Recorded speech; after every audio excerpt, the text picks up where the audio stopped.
find what has been lost. What are you willing to do? What are you willing to sacrifice? Do you remain steadfast, or do you give in to temptation?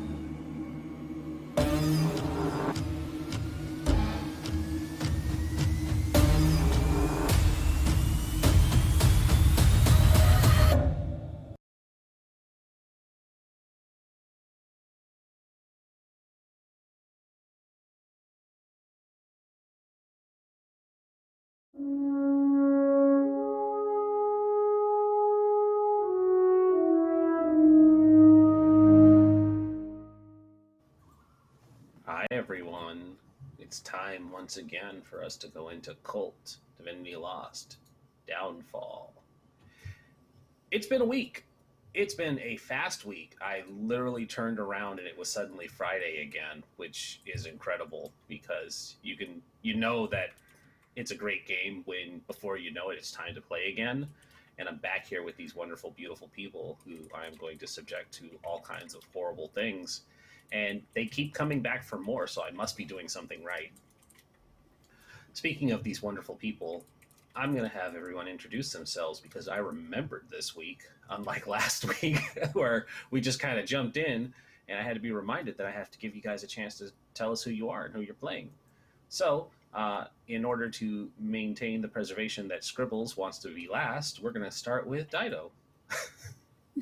Hello, I am Dido. I play Ashlin West, the girlfriend who is still finding out a lot of new stuff. She had an interesting week last week at a party that she would have probably rather not been at.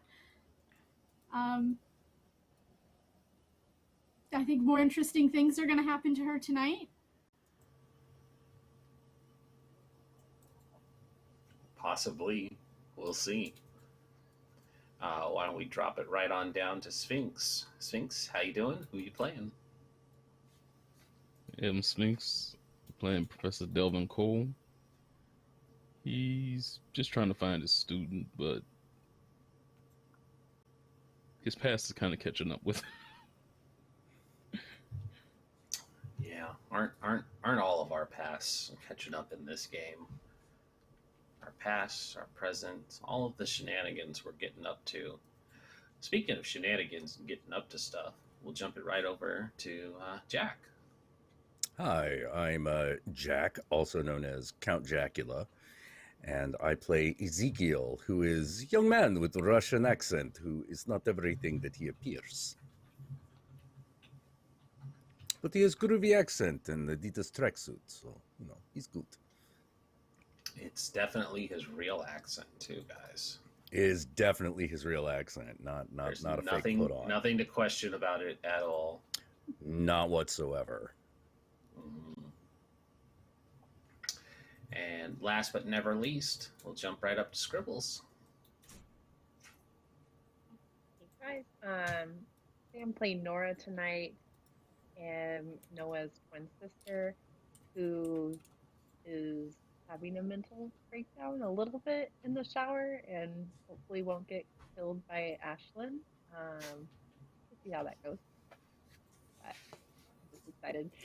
It's going to be an interesting night. I thought we could just have a cozy night in, eat some popcorn, but it's full. It's just a night of gals being pals. It's fine. Yeah. I like it. And of course, I'm Rindis, our storyteller. Hello, hi. I don't really have much to input. I am the world and everything and all of the dark things that are going to make them suffer. The only thing the dark voices say that I need to emphasize is get those retweets out, guys. Let's hit that 20 retweet and get them some perks to help them out. We're already halfway there, so that's great. And I mentioned it in Tunnel, but I would really like to see one of these guys get a pet pal just so that I can make it have horrible things happen to them. So, just consider it. What's worse than taking a dog away from the professor, right? Yeah. Does the dog live? It's Kult. Probably not. It might. The only one that lives. The dog will probably be the only survivor. It's fine. Dog is the only one that's safe. No, dog is the only one that's safe. You find out the professor has just had a kitten in his cardigan the whole time. Mr. Wuggles, no! Good stuff. All right. So, first things first, I need to start the session, as we always do, with the 2 rolls. First things first, Mr. Professor, if I can get your roll +0 for the start of the session.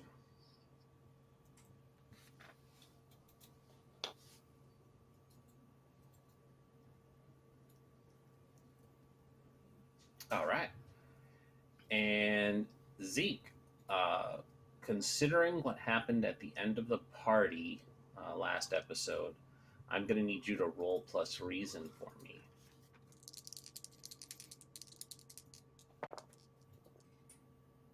3. 12. 12. And you have a 3? I rolled Okay. a 3. Fantastic. I am legally obligated to remind you that you have rerolls, unless you want to let it ride and see where that takes you. No, I'm going to let this one ride. Fantastic. So, let me just double check what awful things I get to do to you. Oh, geez. Okay.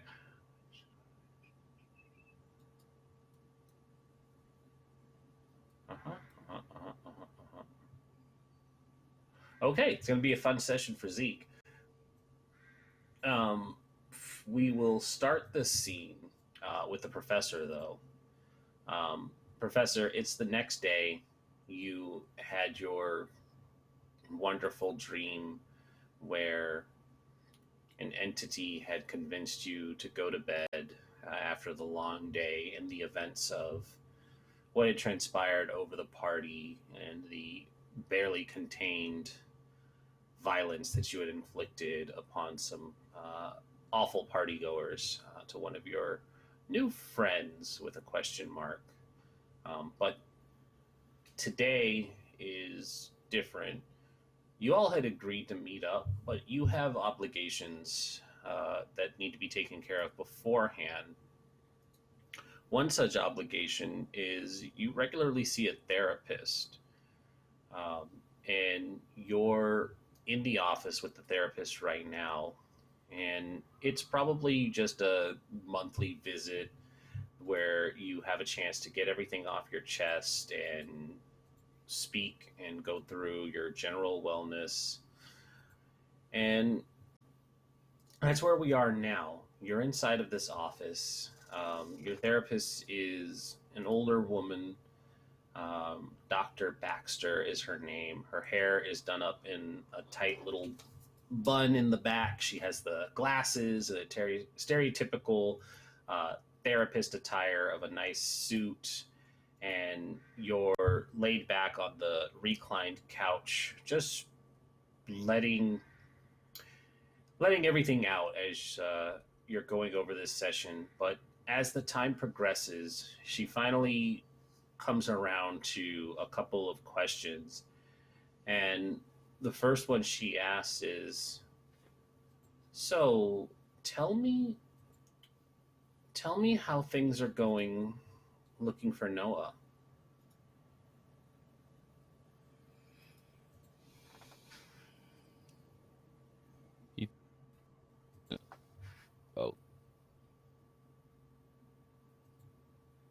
About what they even found out about Noah. And he replies,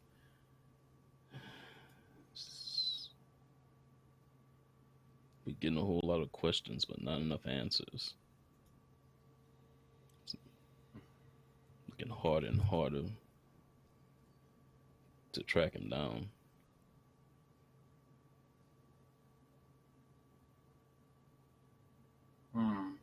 Has that been affecting work at all?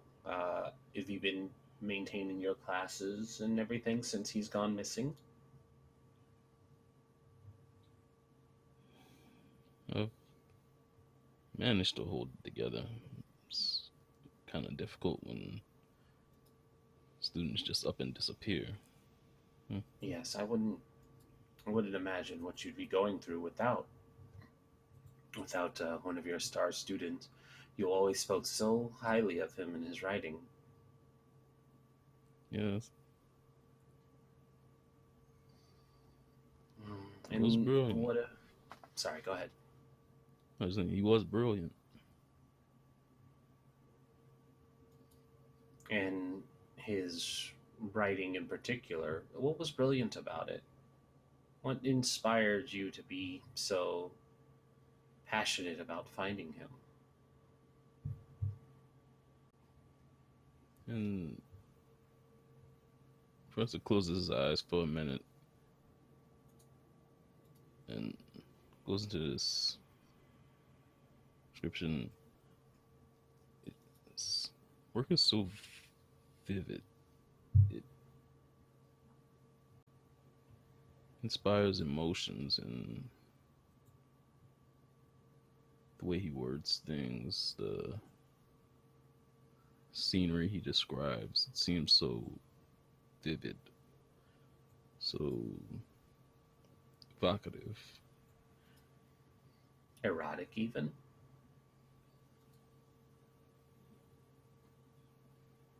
Yeah, in a way. And how does More that make so, you feel? more so as time went on, oddly. How does that make you feel, knowing that it's arousing literature? It's not the first time I've read it.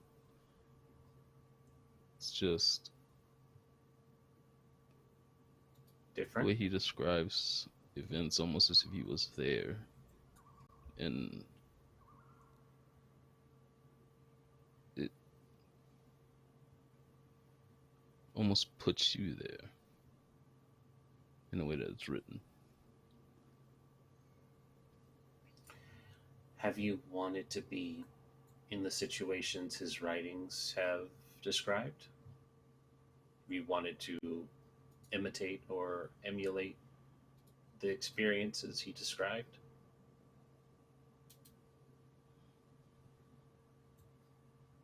He thinks long and hard before he answers.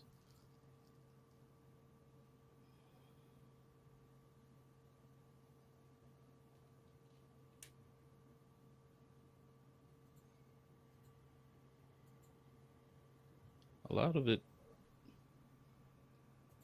I believe I have already. Tell me about that. Is that weird? Not at all. People often explore, especially in their use. Is there anything in particular you'd be willing to share?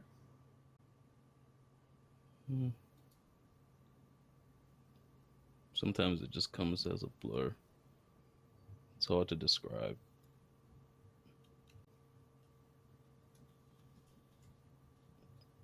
It's okay. Just,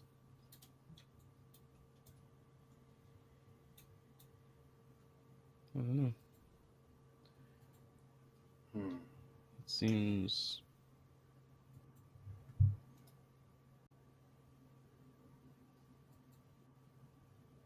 like I want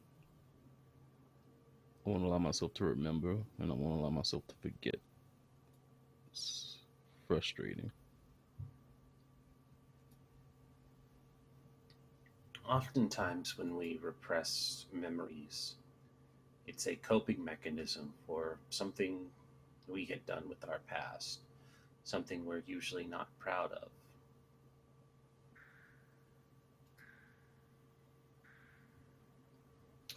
Do you think that if the others found out about what you did, that they would look at you differently?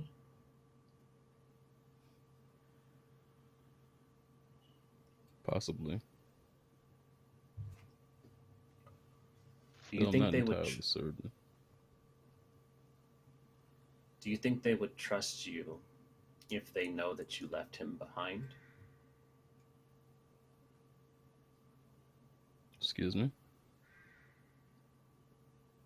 Do you think that these three would still believe you were genuine about wanting to find Noah for altruistic reasons if they knew what you had done to him? Your friend so long ago. If they knew what you were truly capable of. Have I told this person that story? No. And Delvin, as you look at the therapist, you realize that there's a crack that's running down the side of her face, like porcelain had been shattered and was barely holding itself together. And you notice that a little piece of the mask falls away. Do you think that saving Noah is going to make up for what happened?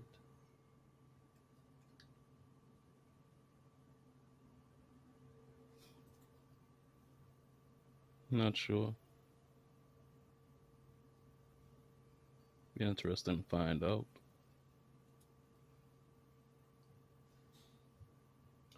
What if I were to offer you instead what you've been wanting all along, what you've secretly been searching for?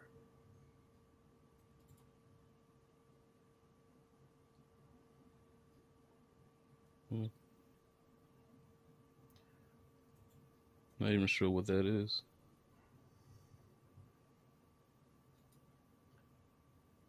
I think you do. You've just buried it down deep inside like everything else. You buried it so far underground and built walls up around it that you've lost sight of the desire and the pursuit, the ultimate pursuit. But if you promise to help, if you promise to give yourself to me and prevent them from interfering with what is to come, let Noah fall just like you let your friend fall, I will give you what you have not been able to obtain this entire time.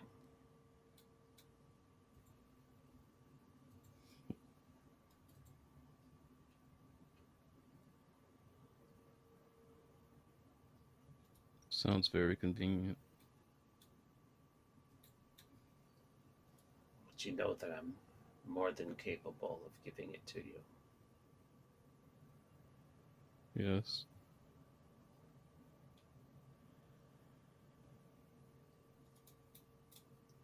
All you have to do is agree, Delvin.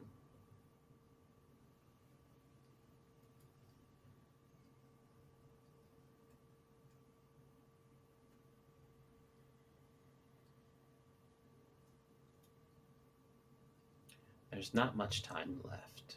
All you have to do is delay. Slow them down. Send them on a wild goose chase for just a little bit longer. They can't interfere with what's happening at Xanadu.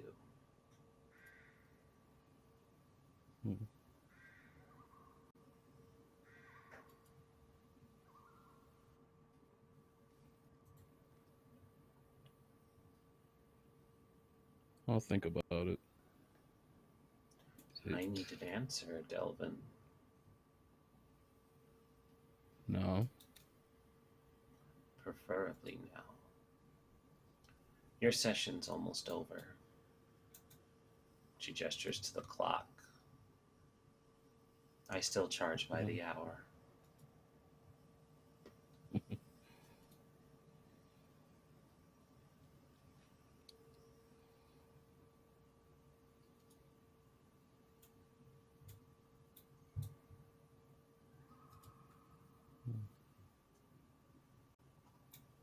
No, I'm gonna have to refuse. Another crack forms along the mask, and the left side of the face falls away, and it shows that there is something underneath the disguise of this therapist, and the eye narrows, though the one contained on the outside of the visage stays perfectly stoic. This is getting exciting. I want to see where it goes. If at some point I find your offer more tempting, I may agree to what you asked. I do not like to be refused when I ask, Delvin.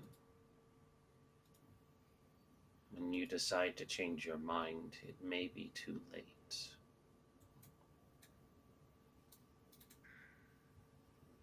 Possibly. Is that your final answer?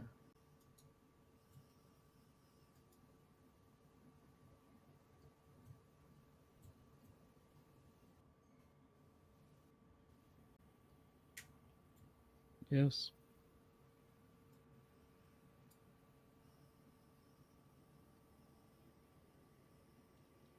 Very well. We're done here. And when you hear her say, "We're done here," the disdain and the ire in her voice is gone. And the normally calm and inquisitive tones of the therapist are back. The cracked veneer no longer there.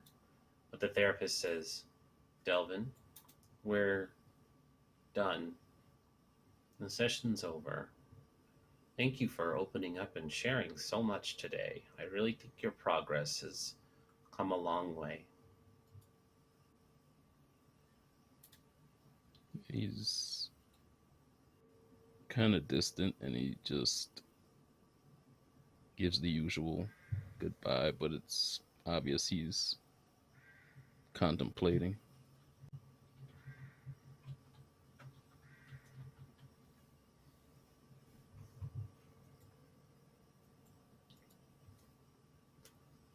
And she walks you to the door, and the rest of the session, or as it's wrapping up, is just the normal mundane reminder that she'll see you again the same time in a month. If you have any incidents or questions, you know what number to reach her at. But the signs of the interaction that had happened before reality came crashing back are not there.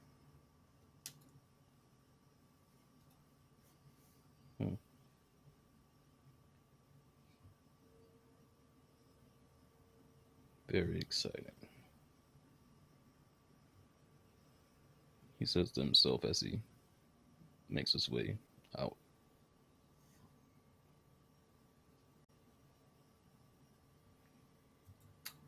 Ladies, I know we had plans for some girl time. What overall happens once Nora's shower had ended? I'll give you guys some time to discuss the events of the night and what the morning looks like, unless one of you decides to kill the other, of course.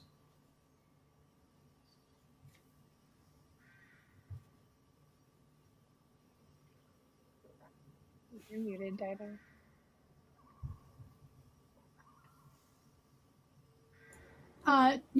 Ashlin is gonna stay in her room until morning. She's trying to avoid Norah after what Norah saw. Okay, I live. I feel Does like Norah make any attempt to enter?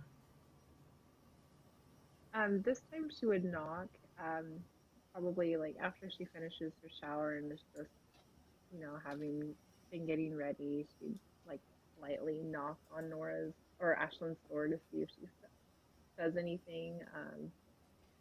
But yeah. Is this the morning or the night? At night. Yeah, Ashlyn would open the door a crack. Is there something you need, Norah? I just wanted to say goodnight. Good night. Are you okay? I will be. Eventually, I think. You know what? I could actually use your help. You're probably not gonna like it. But hold on. She'll close the door for a minute. And Norah will hear like shuffling in the room. And then Ashlyn will open her door again. She's got a bottle of ointment in her hand. There are some spots I just can't reach. Yeah, of course. And yeah, she'll take the ointment.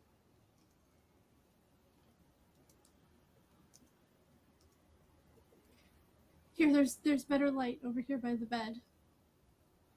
And Ashlyn will take off the robe that she's wearing, and she's got this like bralette on, and turn toward Norah. The ones like between the shoulder blades. They're hard to get to, even with as limber as I am. Yeah, I remember Noah saying you were a yoga instructor, so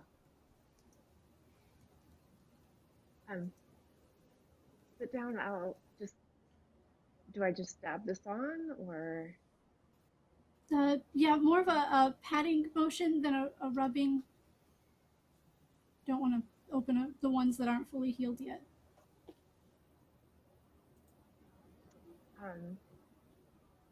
Norah will like pour the ointment onto some sort of cotton ball and just like hesitate briefly before gently trying to stab the wounds on Ashlyn's back. Trying to be as light as possible. Does it hurt a lot? It's gotten easier to deal with.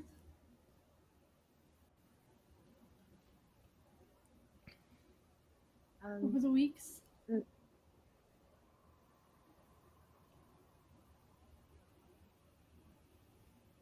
Nora's quiet for a moment as she continues on, just putting the ointment in the areas that Ashlyn couldn't reach.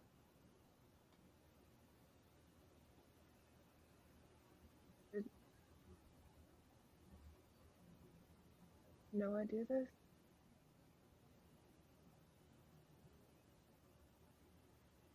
Yes and no.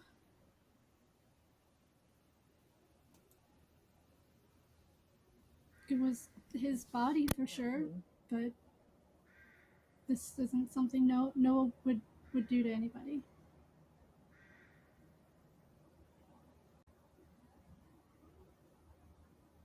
Not the Noah I fell in love with. You keep seeing him after this? I tried. But I couldn't find him. I never really knew why well, I mean, I kind of did. I mean, that day was really weird and things did start just changing a little, but this was extreme. I'd never seen him like this before. Did Did you upset him in some way? Like, I did everything he asked, except for... No, I did everything he asked. The last day I saw him, he came to visit me at work. I was in the middle of one of my classes, and I'd asked him to wait. There were only like 10 or 15 minutes left, and usually he's okay with that, but that day he just got this look in his eyes like some kind of animal. And the next thing I know, I'm up against the wall with his hand around my throat, demanding I go with him now.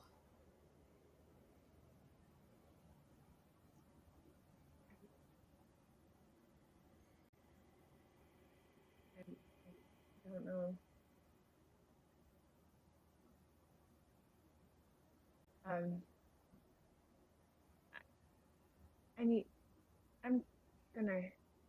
I think I'm done.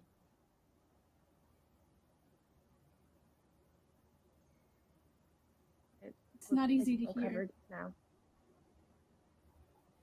Okay, thank you. Hey, Norah. I'm gonna, as she kind of gets up to turn around, I'll grab her by the arm. Do you dream at night? Like recurring dreams?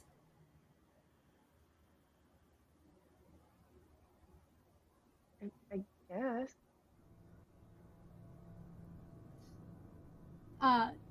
Ashlin will stand up to face her, still holding her arm. Ever since I was a little girl, I had this dream that I was asleep. Kind of like Snow White. And I was waiting to be woken up after a long rest.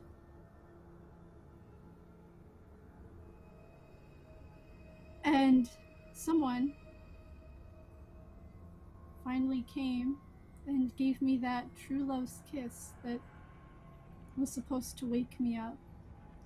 I never got a real good look, because you know, dreams, they're weird. Sometimes they change the people you know what they look like. But this was always the same. The smell of vanilla, leather, and bourbon. Streaks of red, piercing blue. And Ashlin starts stroking Norah's arm. And the softest skin and most luscious lips. When I met Noah, I thought, this is it. This is the one who's gonna finally wake me up. And he was perfect. But even after a year, I still had those dreams, and I was still sleeping. Until earlier tonight, and Ashlin is gonna kiss Norah again.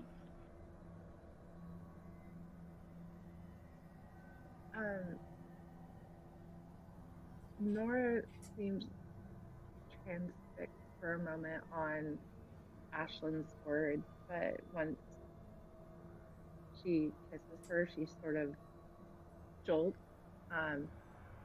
and shakes her head.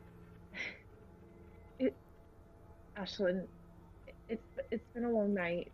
We should get some rest. Oh, I wanted to use my seducer feed again. Sorry, I was trying to find my character feed. Dang it. It's not gonna. I think it's charisma. Hold on. Yeah, charisma. It's gonna roll. Did it roll?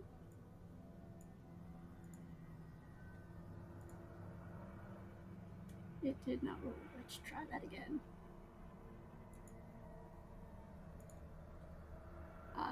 So that's a 12. So I can pick two. So I'm gonna use one of those to give her 2 stability, and she feels happy. All right. Yeah. Back up to composed. Yeah, race has ability. Ooh. That's fine. I'm gonna have to start Being shifting seduced some can be stuff cool. around.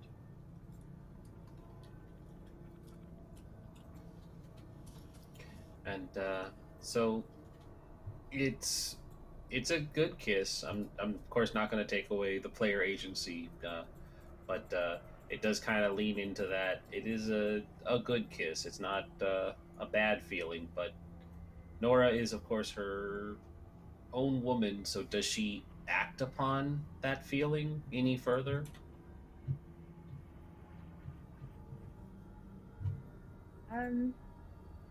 I feel like she's torn.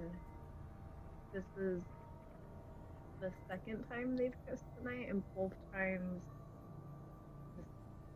were amazing, but she's had other feelings for so long she can't just cast those aside. So for a moment she is caught up, but then takes a step back, slightly out of breath.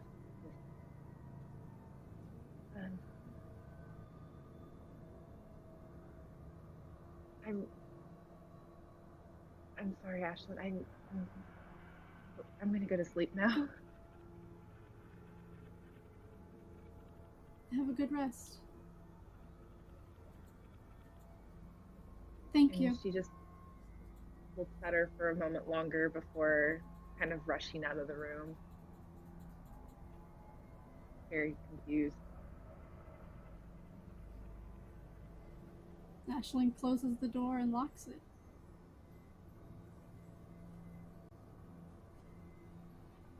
And beds down for the night. Satisfied with her work. And Norah rushes out to her spot in the living room, a blanket and pillow laid out. Is there anything else that she does before she collapses into sleep?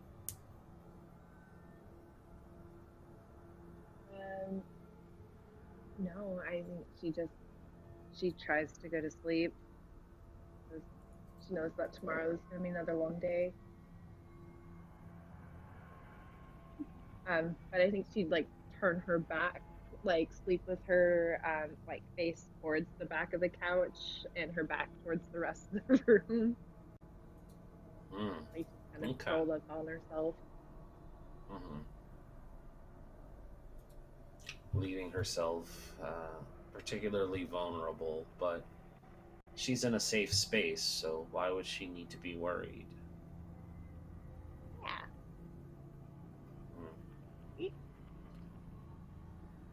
And as you close your eyes and drift off to sleep, please give me a roll, and this is going to be the good roll, not the bad roll, not the good roll. I should clarify that. Bad good for roll. me, bad for you.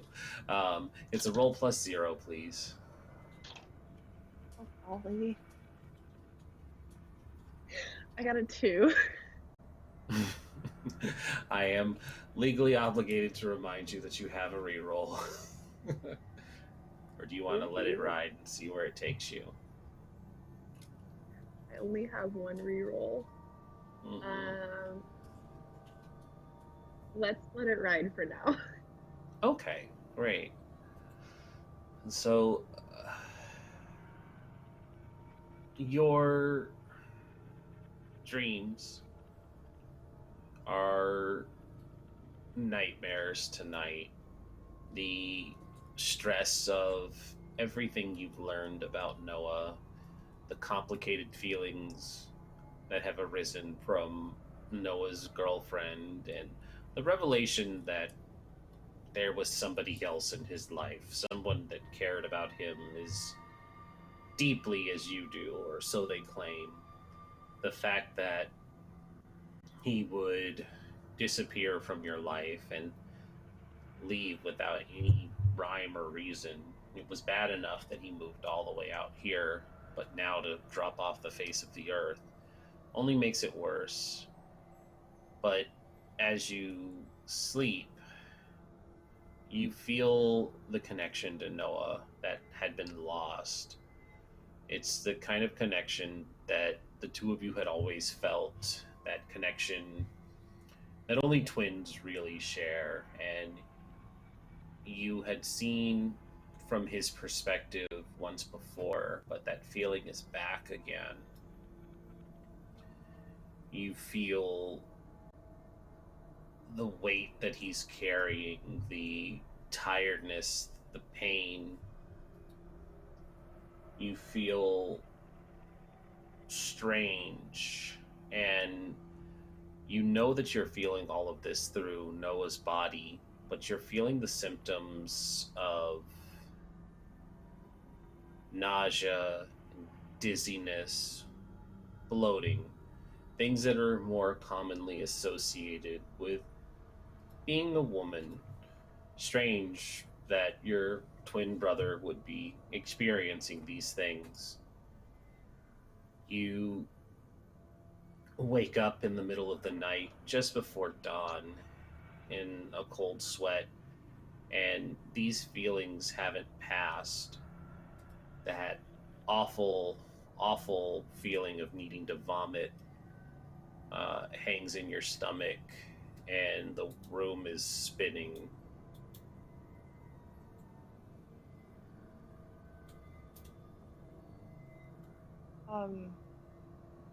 She would stumble to the kitchen to get a drink of water. Did she get any feeling of like where Noah might be, or like catch a glimpse of anything that might help? She's like, despite how dizzy she is, she's just like kind of clinging to that sense of finally feeling Noah again. Mm-hmm. You would have had hazy glimpses. You would see a rundown bedroom that has dirty clothes hanging from soiled mattress sheets, or stained walls with old faded wallpaper. You would even recall scents, musty, sweaty scents of bodies and slow decay.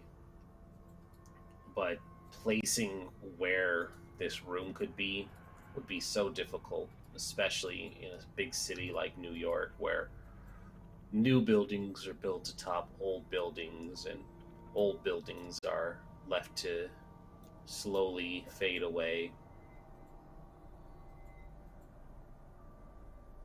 Strange, though, that feeling hasn't really left.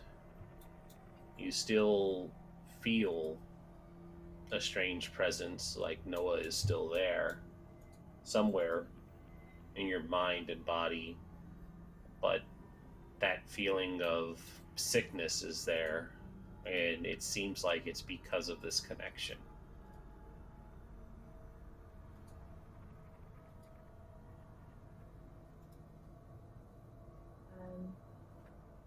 She'd pull a cup down from the kitchen cabinet and just try and take a slow drink of water.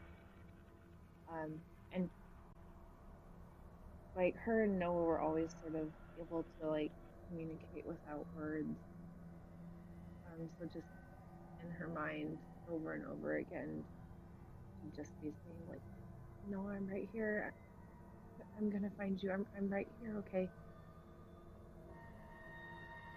And just probably every so often would even say that aloud. And you mumble it to yourself, and you drink down the water, and that normally cool, refreshing sensation of rehydration doesn't come as a relief. It's a familiar... Sorry? Oh. might have lost her for a moment. Right. Sorry. That's okay. Welcome back. We know you're on your phone, so it's all good. Yeah. I did not What was hear the last thing anything you heard? after. Okay. Nothing from you. Cool. I'll restart. I didn't get very far before you cut out. The water is normally very cool and refreshing, but there's no relief. It's that feeling of, as a female, I can't really begin to describe it, but I'm sure if I say it, you'll just kind of grasp it. But it's that cramped, achy feeling of the time of the month, the menstrual aches and pains that don't go away no matter what remedies you try and take. It seems to be lingering, even with the water or searching the cabinets for aspirin or anything to try and alleviate it. It's still there, and it feels like it's going to persist for a long while.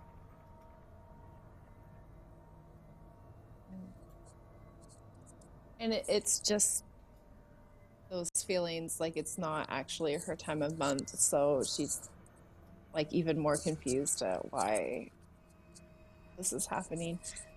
Yeah,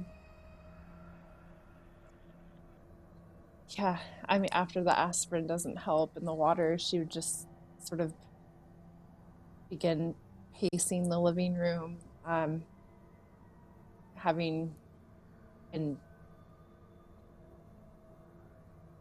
for a moment, and then it's the crack of dawn, but she goes and knocks on Ashlin's door, just like very loudly and urgently.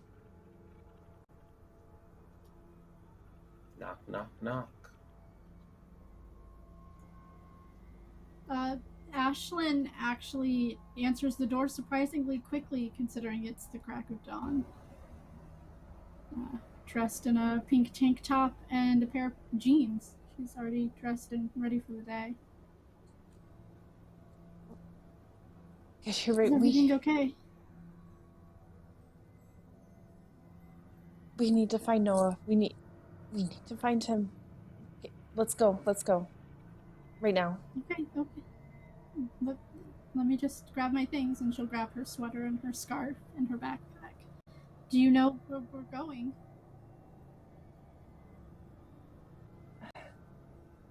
Where else do we have to look? We went to that party. We went to that shop. His dorm. There's that There's other still dorm hours. where Xanadu's. I mean, it's dawn. A club might still be open. They might not have closed.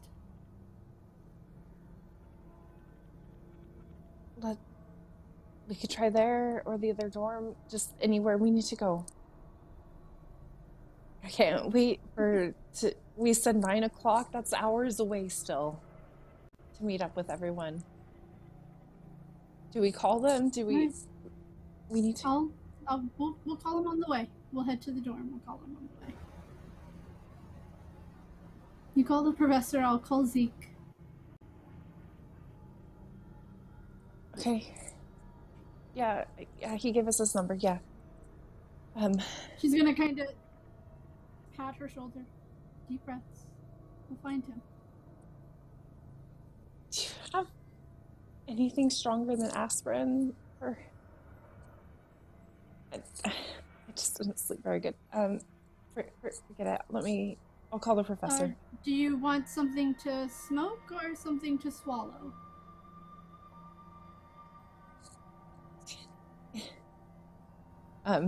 She's like rubbing her stomach. Just anything.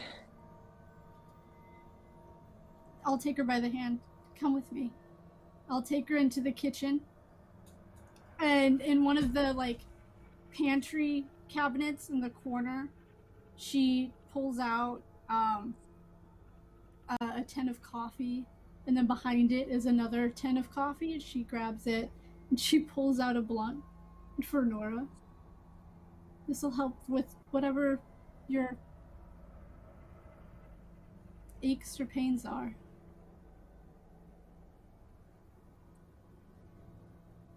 Yeah, she's trying anything right now.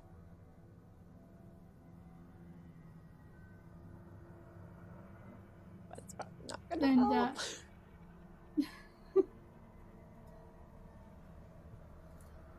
All right. And yeah, as we're walking out, I'll give Zeke a call. Zeke, do you leave your phone on throughout the night? Yes. Okay. It's early morning, just before dawn. You had finished your call from the night before and had gone to bed after making your arrangements. But now your phone is ringing again. You recognize a number. It's a new number, but one you recall plugging in the day before. I answer.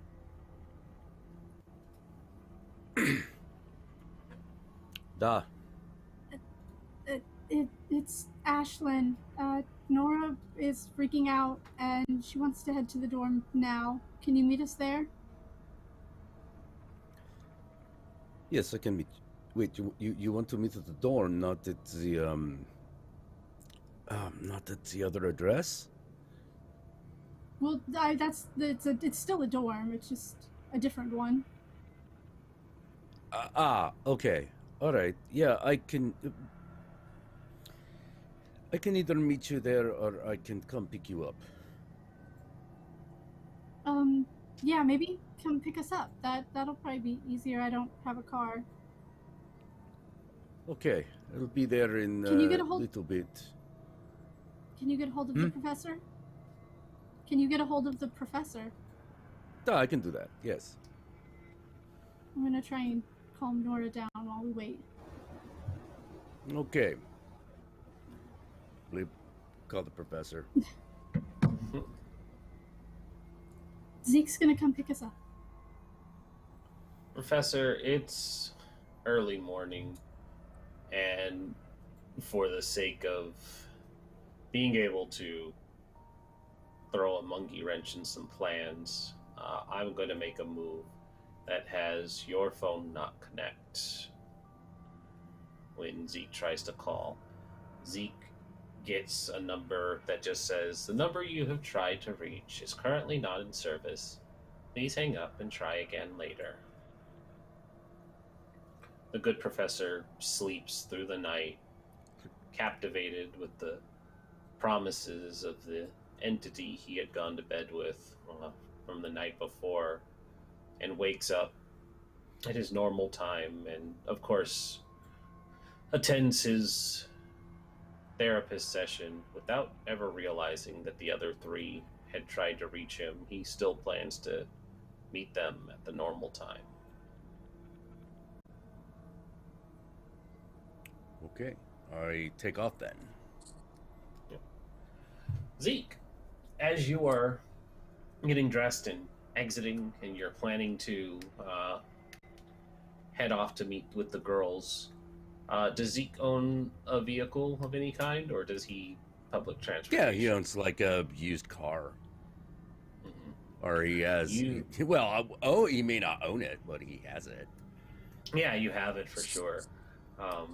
You go down to the parking garage where your vehicle is being kept, and the first thing you notice on the driver's side, the front wheel, there is a bright yellow boot placed onto the wheel. There are also a series of parking tickets that have been placed underneath the windshield wiper. And you know for a fact that, one, you dropped this vehicle off here last night because, or yesterday, because you guys had Ubered and taxied for much of it, but there was no boot. yesterday afternoon when you left to meet up with these individuals, and there certainly weren't a series of parking tickets, as you have parked in the same spot you have since you acquired this vehicle.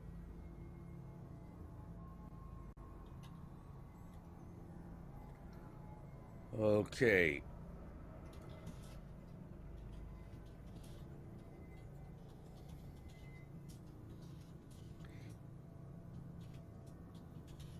Is there a building manager or something? Yeah, you'd be able to head back in.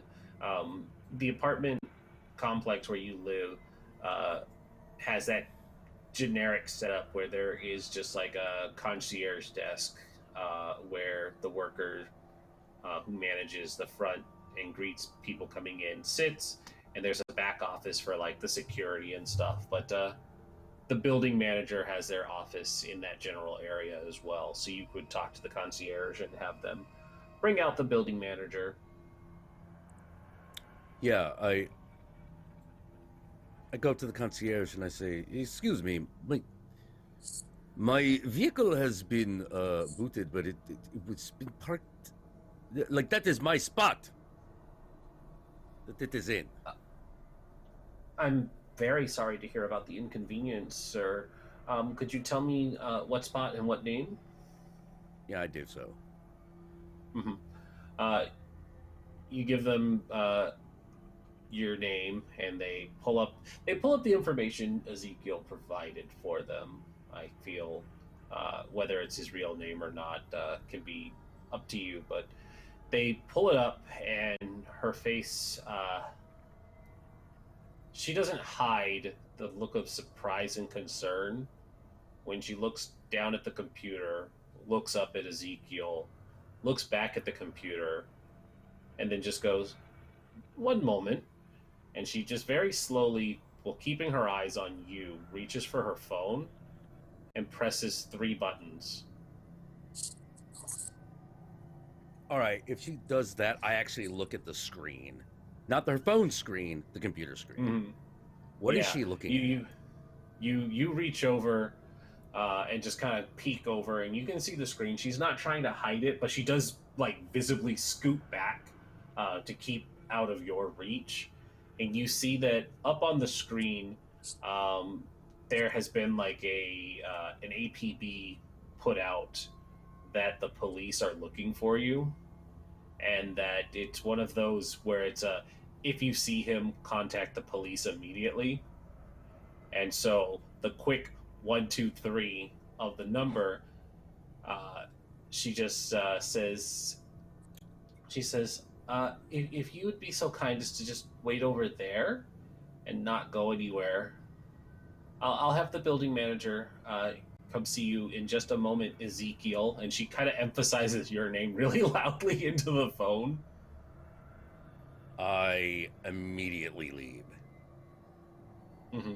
And you can hear her murmuring something into the phone receiver as you get up and leave. She's not going to chase after you because she's just a concierge. She's not paid to try and stop you. She just has to notify the police that you were there. Right. And so you push out of the apartment front area onto the streets. It's early morning. The sun is just coming up. And so there's not many pedestrians on the streets. Where do you go from here? I go to... What's the nearest crowded area? You would be able to find something quickly. The subway's always good. People having to make their commutes. There's probably also coffee shops that are just opening up and getting people ready, or any kind of eating establishment. Parks and stuff probably wouldn't have anybody just yet, but knowing that they just contacted the police, you probably want to get off the streets quickly. Yeah, definitely. I try to find... Yeah, I try to get myself out of this area and somewhere...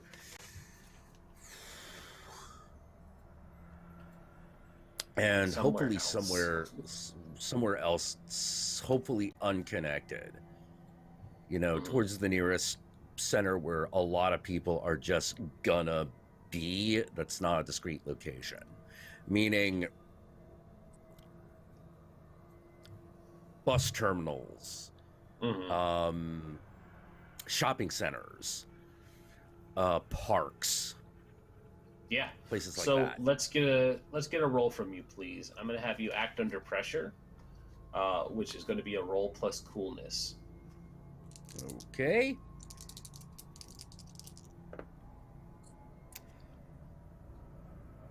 Looks like I got an 8. An 8? Would you like to re-roll? I would like to re-roll that one. All right. So we'll go ahead and tick All off right, one of those that's better. re-rolls. 17. 17 is much better. You go from having a colossal failure to a success.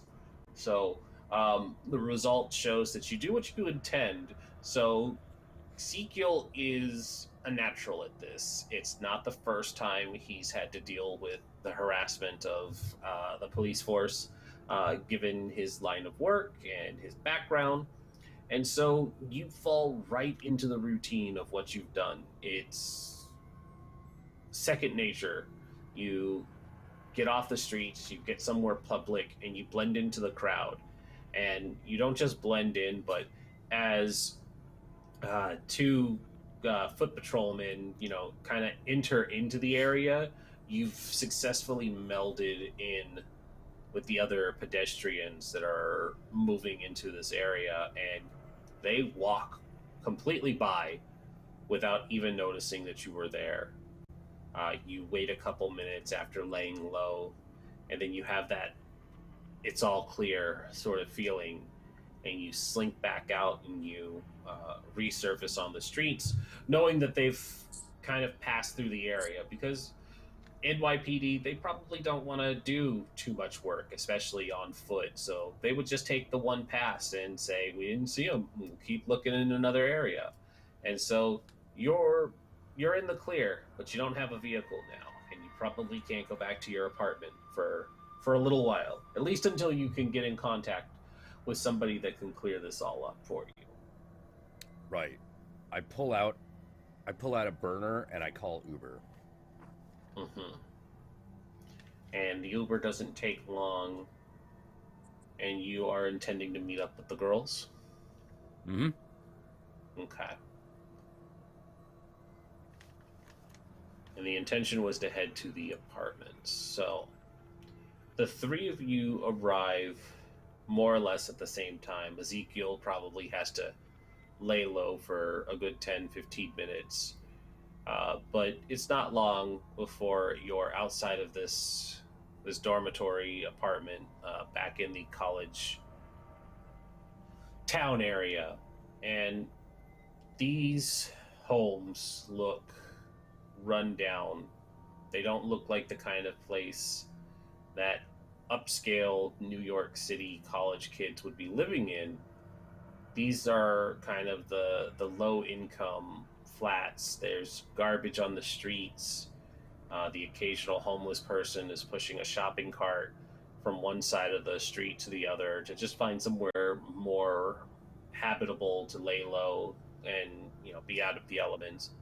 But there is this house, and its windows are boarded up, but its door has a light through its glassed window. So it looks like somebody might be home, but there are a couple of people who are hanging around on the porch or sitting in the lawn. It looks like it might be one of those, for lack of a better word, a drug den where people go to get high or to procure illicit substances for their own use and needs.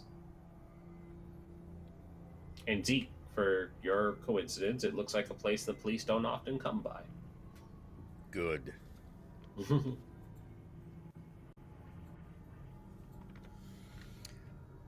How are you two? I could not get hold of the professor. He was not answering his phone. It said that service had been disconnected. I'm not sure what that means. He said if we needed to contact him, we'd be able to get a hold of him. Yes. Well, something else is also going on. My vehicle was indisposed by the police. Starting to wonder what we have stumbled into. What would the police have to do with this and your car? I have no idea. But it seems a little weird that I am having trouble and now all of a sudden we cannot find the professor. We're not looking for the professor, we're looking for Noah. And this house might have answers, so we can figure out what's wrong with your car and where the professor is later, but... No, we can worry about that. Yes, we can worry about that later. It's okay. Calm down. It's all right. Don't tell me to calm down. I'm fine. You do not look fine. I mean, you look beautiful, but I mean, you look like you are in distress. No, I mean, wouldn't you be if your twin were missing? And you've heard all of these horrible things about him?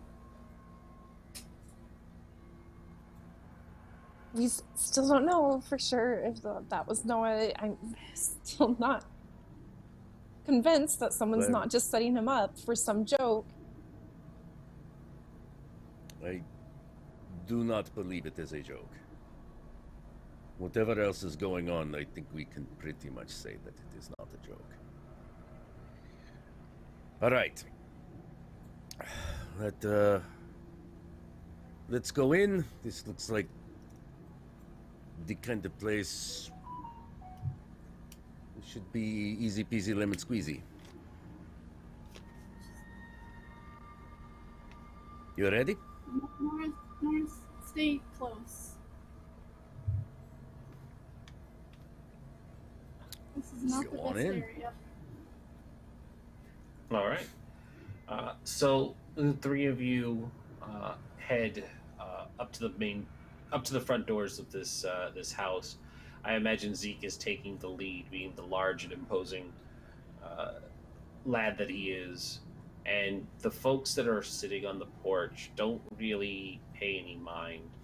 They look at Zeke and they recognize an individual that is not to be trifled with, and they kind of shuffle out of the way. And is it a knock or an enter? How much of a flop house does this look like? This looks like a real rundown flop house. We just go in. Okay. The door isn't locked, but there is a creak of disuse that sounds as you open it up, and the area is dimly lit with just the first rays of the morning light, but the wallpaper and the flooring are all faded and used from travel and foot traffic, and the stains of smoke and just a general lack of cleaning and disrepair is prevalent in this building. You walk into a living room where there's another individual seated on a couch. There's a TV that's playing rather loudly, and it looks like they're watching like a what would be like a Miss Cleo infomercial or some kind of talk show that's going on.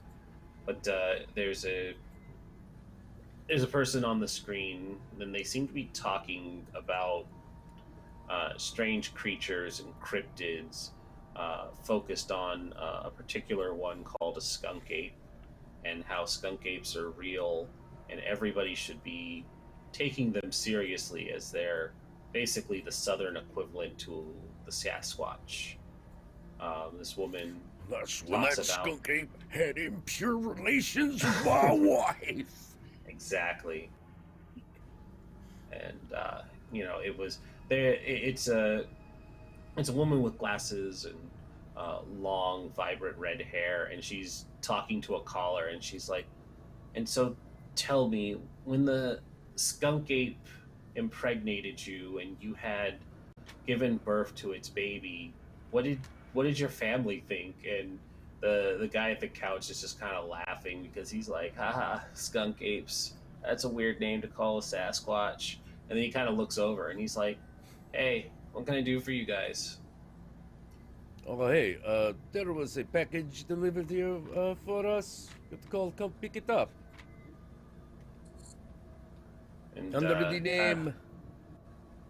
Yeah. I give him the name, you know. Yeah, you give him Noah's name. Noah's name, yeah. Let me have. Sorry, I'm gonna turn her phone off because she wandered away and left it on. Let me kill the sound here.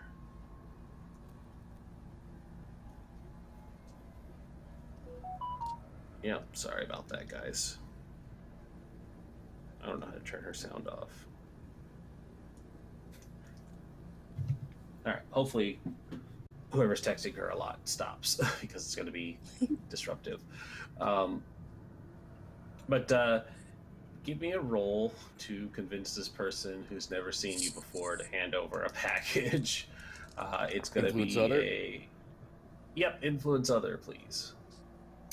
15. 15. Rolling so much better than last week. They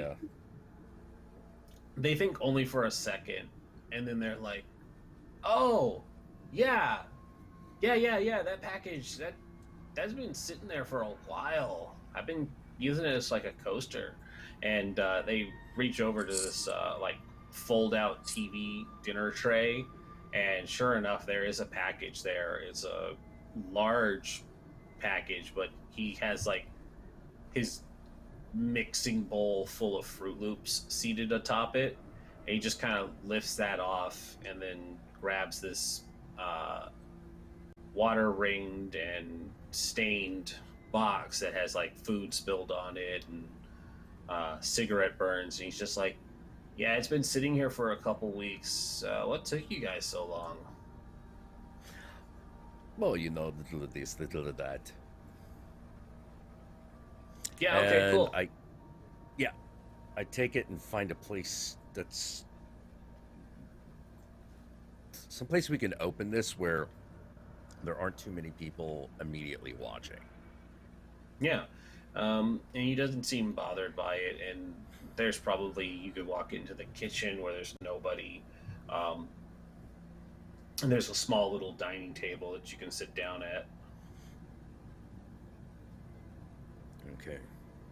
All I'm right. gonna go look for a knife to open this box since we're in the kitchen.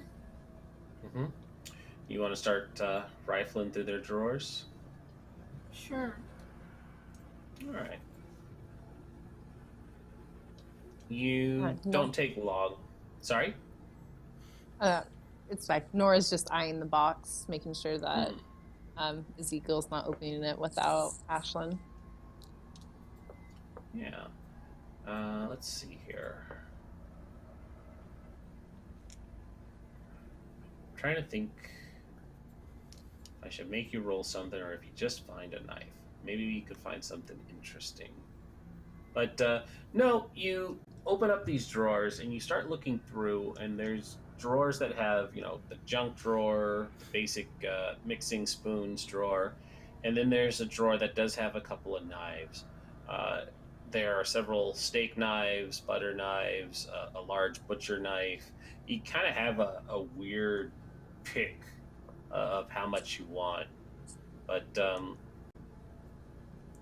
my question to you, Ashlin, is things have started getting a little more serious and dangerous. Do you just grab the knife that you need, or do you plan to take one for safekeeping as well? I plan to take one for safekeeping as well. Okay. So please give me a act under pressure. Because while they're not necessarily watching, they might look over to see what's taking you so long, too. I'm scared. Mm-hmm. Ashlin a knife. Yeah. It's fine, don't worry about it. It's fine. Okay. And you said it was an act under pressure. Yep, which would be plus coolness.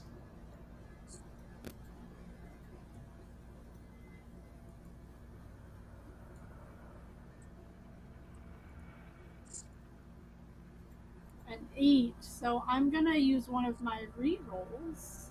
Alrighty. Let's try again. And it's a 9, so it doesn't matter. Alright. Only just slightly better. Oh, I get to make a move. Alright. Ashley, for now, you do grab the knife that you need and you hand it over to Ezekiel so that he can start opening it up. But then you kind of look back and you consider what to do. And I will tell you in a moment what happens when you go to reach for the second knife. Ezekiel, you have been given this knife to open up the box. Do you do so, or do you let somebody else? No, I do it. Okay. 1, 2, 2. Let me just see what my GM moves are here.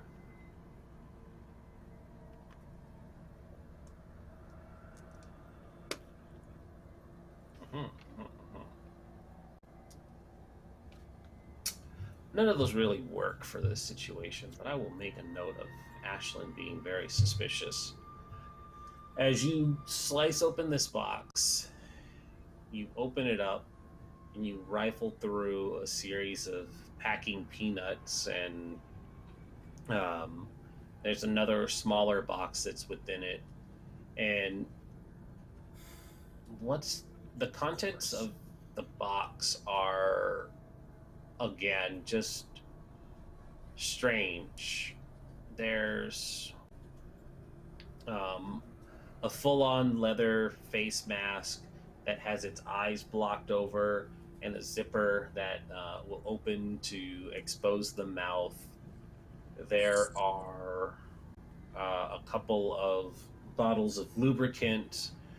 There's a few bondage and S&M implements that seem to be designed to inflict small amounts of bodily harm, but not anything that would do lasting damage. You know, minor scratches, cuts, things that clamp down and pinch in places. Ashlin, you would see that this is stuff that would be a slight progression past your incident with him. And so because of that, I would like a roll, please. A roll of +0. Because it becomes clear that it wasn't a one-time incident. Whatever happened with you and Noah seems to have triggered... Is that another 9? 9. That's another 9.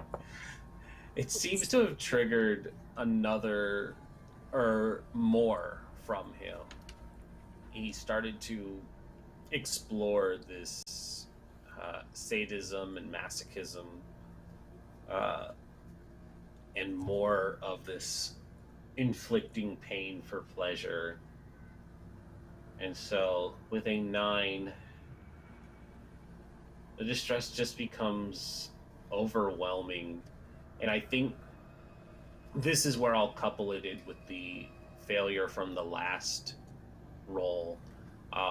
You glanced over as you were reaching to grab another knife to pocket it, and you end up missing your careful concealment, and you cut your hand and you drop the knife, and it clatters loudly on the floor with a fresh splatter of blood and your own self-inflicted, albeit accidental, injury.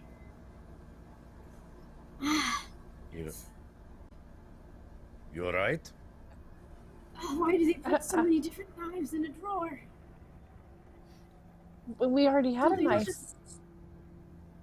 Yeah, but there were like 20 different knives in this one drawer. It was weird. There were even butter knives. They're usually in with the silverware. It's true. Were you trying to organize their drawers? Yeah. Are you okay? How deep is it? It's enough to inflict. If we were gonna have to put a number to it on like a scale of 1 to your max hit points, we don't have hit points in this, but it would be enough for a serious injury. It would need to be bandaged up.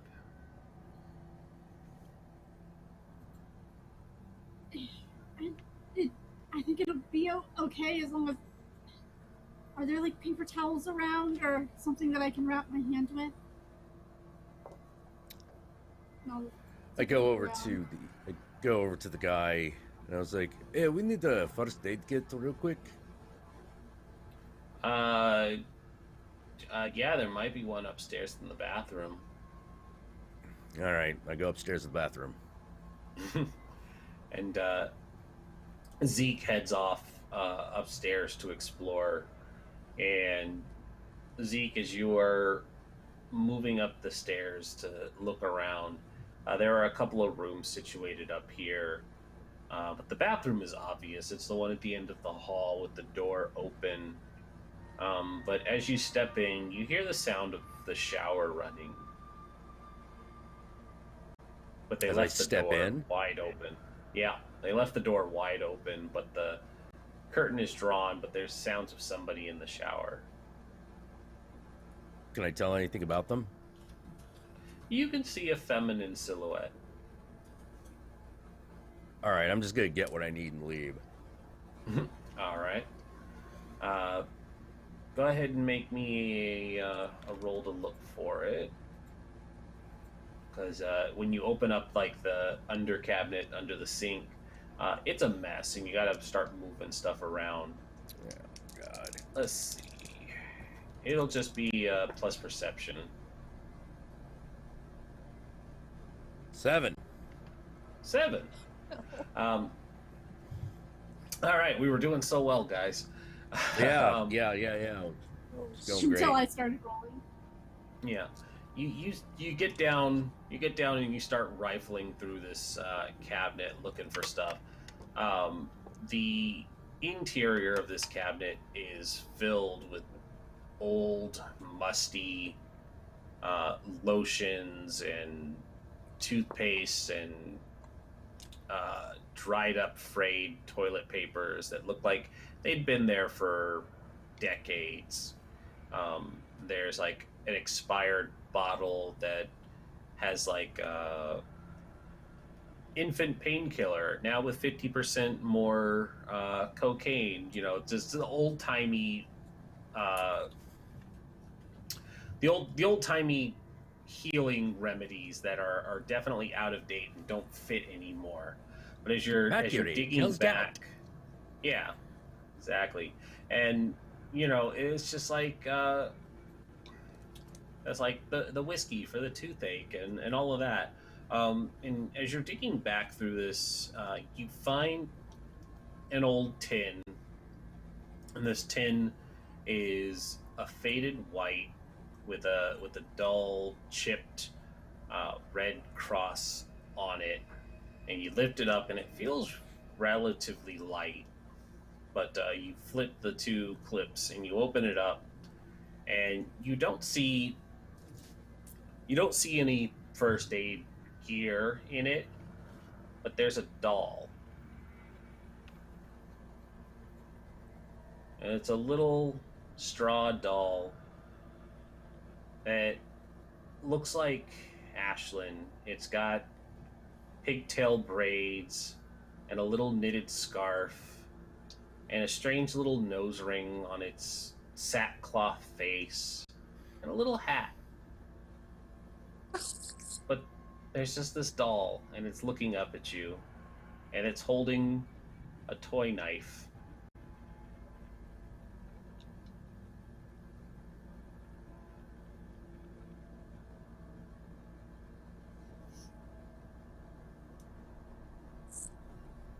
Okay, I'll take that.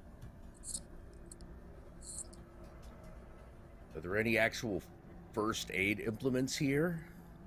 No, just the doll. All right, I look for, is there a, some sort of cloth or anything? There is a towel seated on the toilet. Body towel or hand cloth? Body towel. Might belong to the person showering.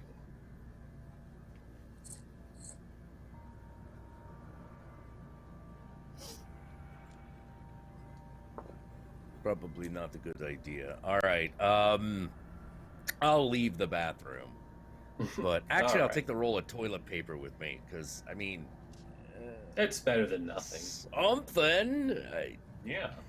You pilfer one of the old rolls of toilet paper. It's the public building toilet paper, where it's that very thin, rough, papery type. Dido made a look. She knows exactly the kind that you'd get in the school, not the kind you'd buy for home. It's not pleasant, and if you use it too much, it's gonna start chafing. But at least it'll absorb a little bit of blood before it starts to tear and shred itself. And so you come back down. Did you take your new friend with you? I did. I'm not gonna show it off yet. It's tucked in my pocket. Because I assume if it fits in a first aid box, you can tuck it away. You can tuck it away in a pocket for sure. Yeah. I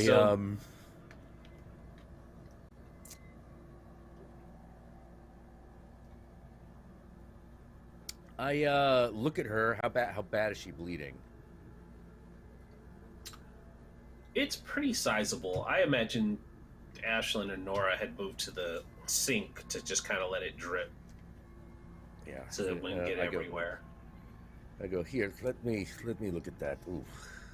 Hold on. Actually, and I look at it. Do you let me see it? Yeah. Yeah, she'll hold out her Yeah, and I hand. go like, oh, actually, oh no, this looks way worse than it actually is. And I use healing hand on it. Mm-hmm.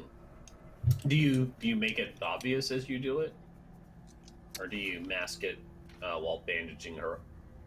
I mask it while bandaging it up. It's like wrapped Do you into think- it around it. Yeah, you start wrapping it in the toilet paper, but you hold her hand with one hand and you start wrapping it with the other, and then you work your healing hands, which classmate. Go ahead and give me that roll plus soul. That would be a 13. 13.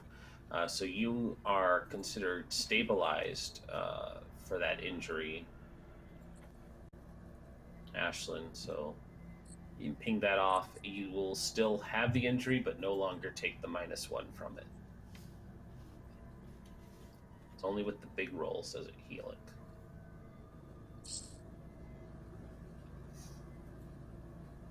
Do you think I should get stitches eventually? You said it was worse than it looked. I said it looks worse than it is. Don't worry. Oh, Your hand is sorry. not going to fall off. You're fine. You're okay. Let us. All right. So, did we go through everything that was in the box? Yeah, you guys. Got it. The last thing that I can include in there is you see that there is another one of those 120 hours to Sodom pamphlets at the bottom of it. It looks like it was just an advertisement that was placed in there to go along with what he had ordered. So what's this flyer? What's the flyer for? For the thing that we just went to? It was for what you had found on your way out of the party last time. The 120 Hours to Sodom was advertised for the Club Xanadu. And that was where you guys were planning to head later on in the day. I actually go back over to the guy in the living room. And I go like, hey, buddy. This is really helping. You recognize this guy? You show the picture of Noah. Yeah. And he goes, oh, yeah, he'd come by a few times.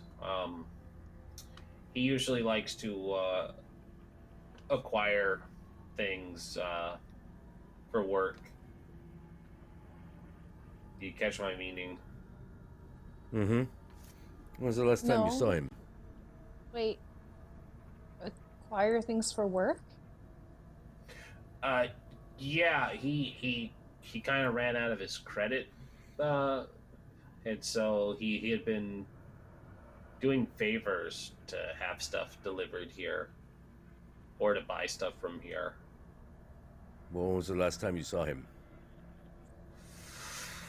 Oh, it had to have been about 2 weeks ago.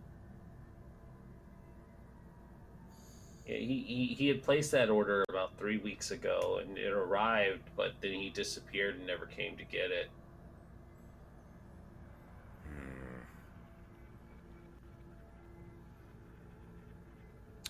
All right.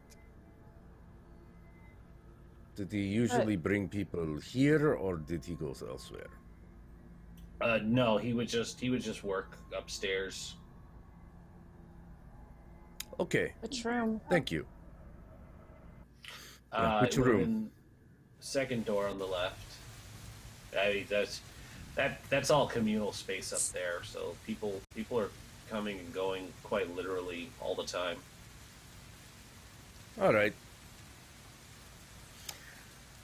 I go like, do you want me to go first? Nah, Nora's like already on her way up the stairs, heading towards that room. Oh, this is either going to go amazing or amazingly terrible. All right, follow. Yeah. All right. Ashlin And walks just there. a quick shout out to Anino Gaming. Thank you for the raid. Hello and welcome. Settle in, enjoy the cult shenanigans. And the three of you head upstairs to take a look. Zeke, you notice the sound of the shower has stopped, and the door still open, but the light to the bathroom is out, and you head down this hall and you check the door. It's unlocked, and the impression I got is it's just a enter first, knock later kind of day. So as you open the door and you look inside, there's nobody inside of this room, but it's a very bare bones Spartan kind of setup. There's enough space for a dresser and a thin mattressed bed, probably about queen size, so that people can lay and do what they need to do comfortably. But the linen and the pillows are all dirty. There's a frayed window curtain where the morning light is shining through a little bit. But it looks like nobody lives here.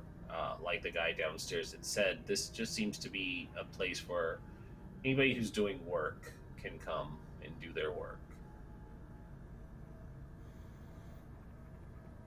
Does work mean sex work or drug dealing or both in this context? In this context, it could probably mean both, but giving the mattress a good look, it definitely includes the sex work. Right. Yeah, start looking around. Is there like a desk or anything? Closet. No, it's just the basic dresser and this bed. There's not really much And she's else opening in dresser here. drawers. Is there any kind of closet, or is there space between the mattress and the floor of the bed? There is space under the bed, and as the two of you start looking around, please give me a roll, and it's going to be... I think I'm gonna make this start happening now. Please give me plus soul, both of you.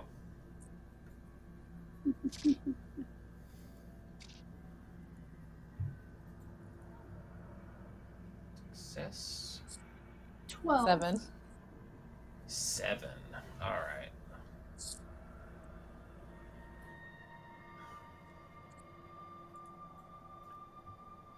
Ashlin, you look under the bed and you start looking for any signs or clues of something that might have been left behind in the weeks prior that Noah had been here.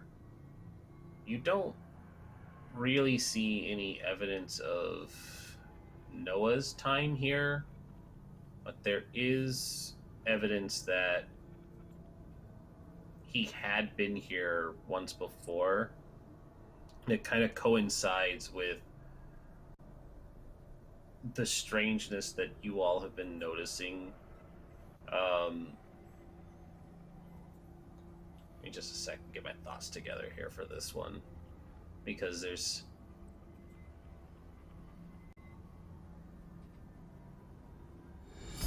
A magnanimous dispensation. Oh, what was that? Sounds like a donation. Yeah, what was that? That sounded so cool. That sounds like that was from Darkest Dungeon. Oh, there it is. Nobunaga Odin dropped an $80 donation. Please tell us. Wow. Nobunaga. Let's spice things up a bit. Reveal a secret for everyone. And a pet for Norah. Awesome. All right. Just what Norah needs is something else to lose. Something else to love and lose. I'm gonna name you Noah. You will be my precious. All right. Well, now that there is some incentive to add some real spicy information here, reveal a secret for everyone.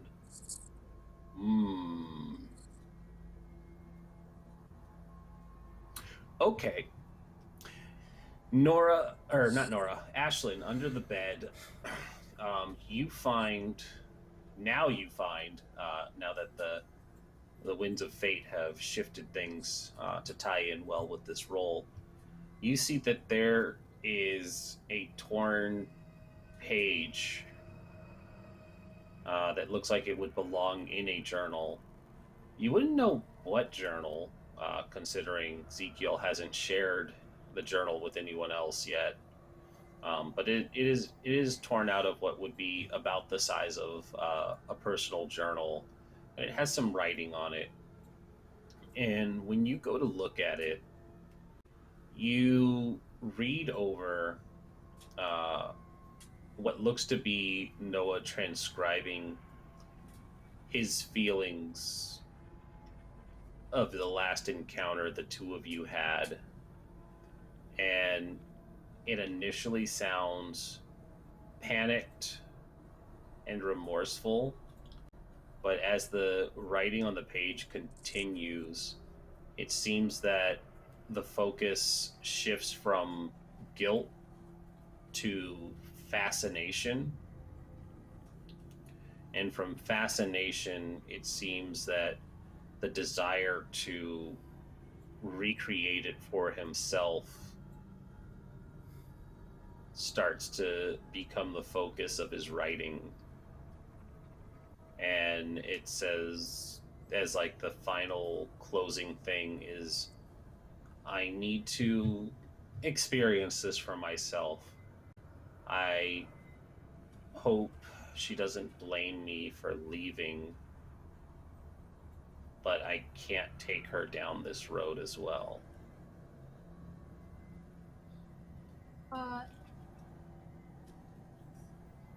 reading it, she's gonna tuck it away, but I think this might also trigger one of her other disadvantages. Oh, yes, the other disadvantage. Please give me a roll +0. Yeah. Yeah, this will be good, because this one hasn't come up very much. Now's the time to roll bad. No pressure. 14. No. Of course, this is the Oh, one it's she so- maintains control on. Okay. 14 is still good.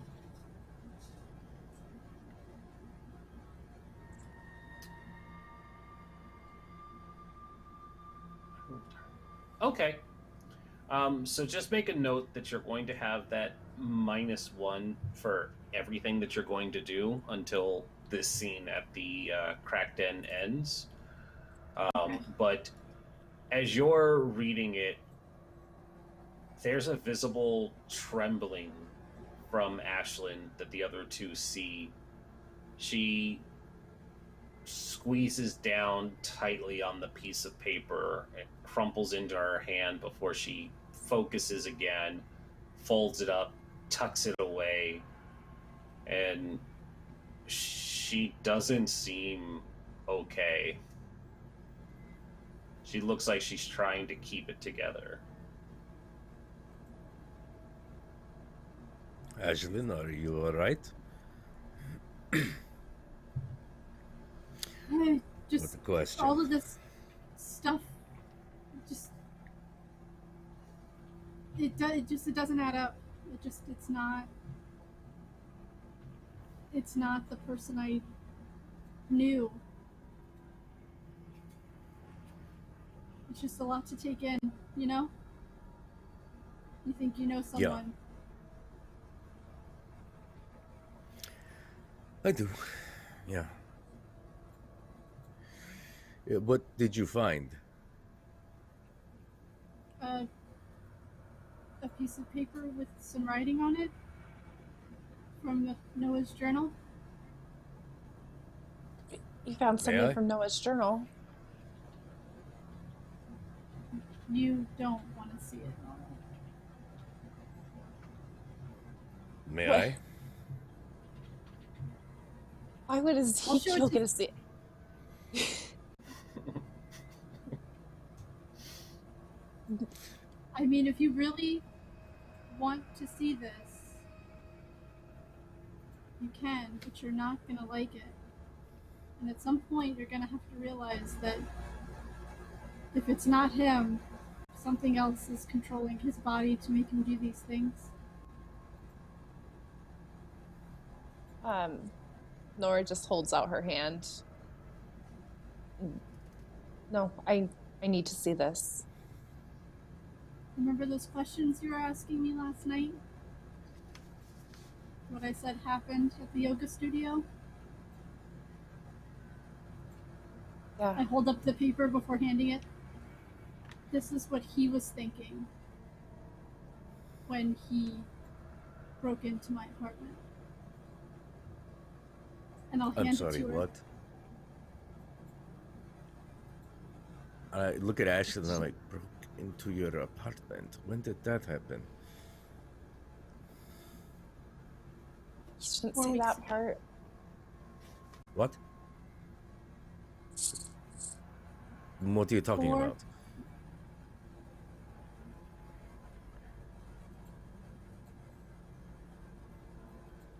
weeks What ago. did he do?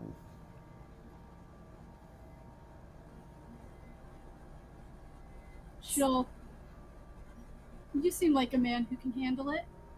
And she'll start undoing her scarf. And Actually, she'll you take don't have off. to show him. We don't even know Oh. Ezekiel. That's And she'll pull down okay. her Yeah. her sweater and turn her back to him.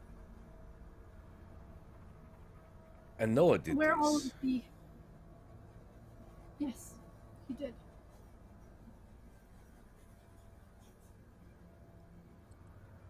In my Okay. apartment. The last time I saw him. Are you sure you want to continue finding him? At this point? Yeah. I need to know why. Or what caused the change. Are and you especially sure after you need reading to? that. Of course. Everybody needs closure. And especially after Americans are reading very that, big on closure. he I wants am not to entirely convinced. He wants to experience it? it himself.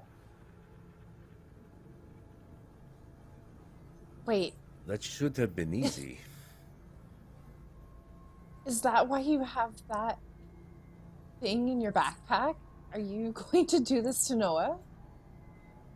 That wasn't my plan. I have it in my backpack so I can ask him questions. I didn't know this was an experience he wanted. And who would want that? Whoa. What is in your backpack?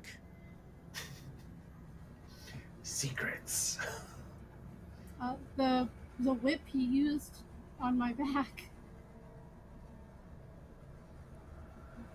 Okay. Why do you carry it around? Well, now things are getting weird. It's good to always have a weapon, I guess. You've had that before things were getting weird. No, if I would grab the knife I was stabbed with. If you know what I mean. Okay, well, in the interest of, since everyone else seems to have a secret, I found this in the restroom. I bring out the doll.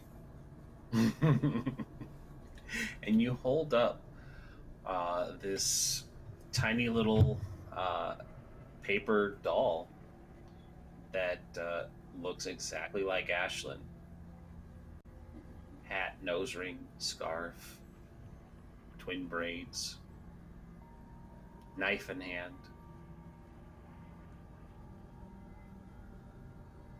Where did you find that?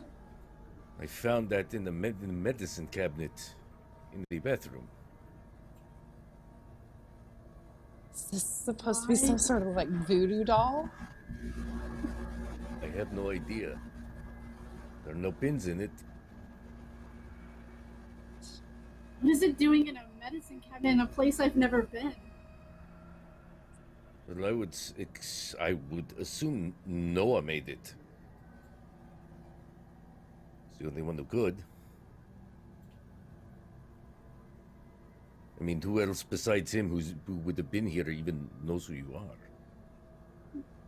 Can I do and observe the situation to, I don't know, see what's being hidden from me? Get a Yeah, closer look on absolutely. the voodoo doll? Does anybody else want to join in on that role? Yes. Yes. All right.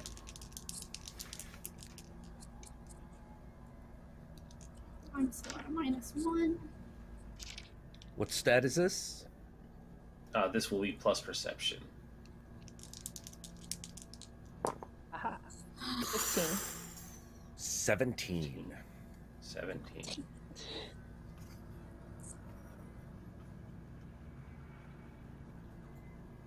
Mine was a 6. Dido, you have the 6. Okay. Yep. I'm just gonna roll with it. She's having a rough night. So I'll have my two 15 pluses first.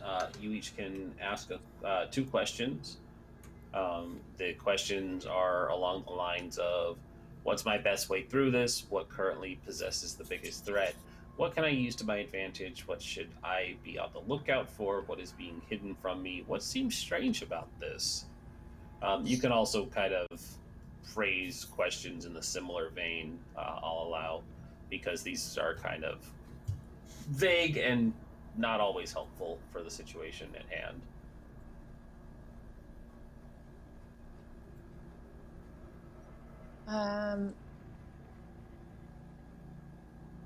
Nora's wondering, because she has additional things she could ask.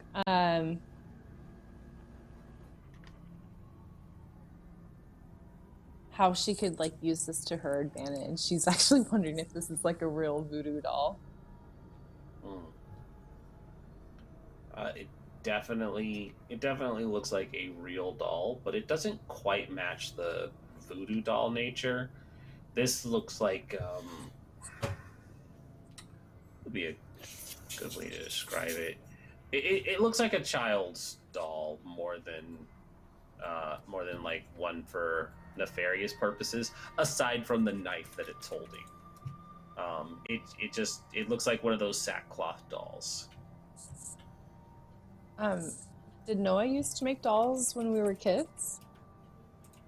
You tell me. Is that something the two of you would have done as children together? Yeah, that's a creepy twin thing. All right. Then I'll say you remember each of you had dolls like this, and the two of you kept the opposite doll. You still very fondly remember and know where you keep your Noah doll that you had gotten so long ago as a child, and you kind of secretly hope that he still has the Norah doll somewhere. Yeah. So Nora is now frowning as she looks at this doll. See, can I see that?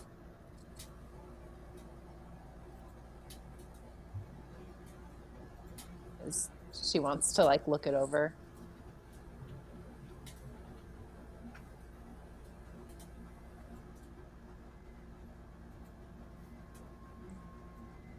That's you guys. I don't have the doll.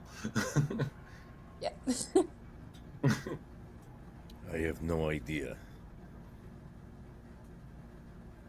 No, can I see it? I want to know what the big...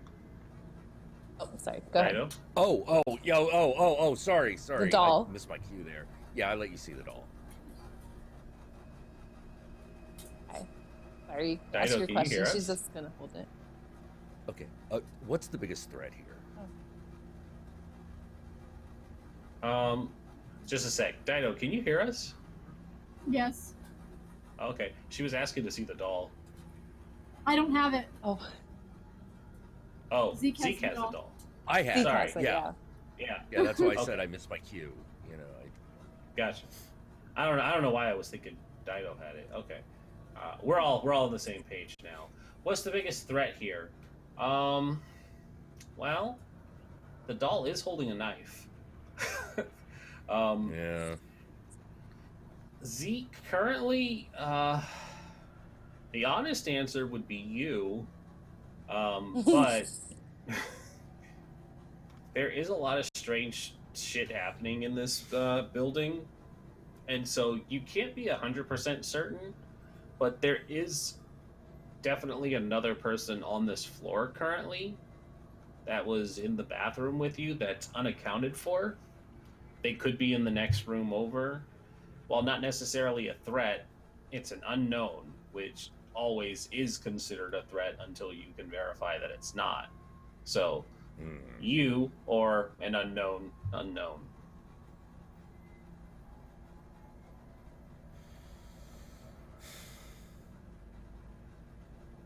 Start knocking on doors one by one. Yeah. And you go, and the first door gets a response, and when the door opens,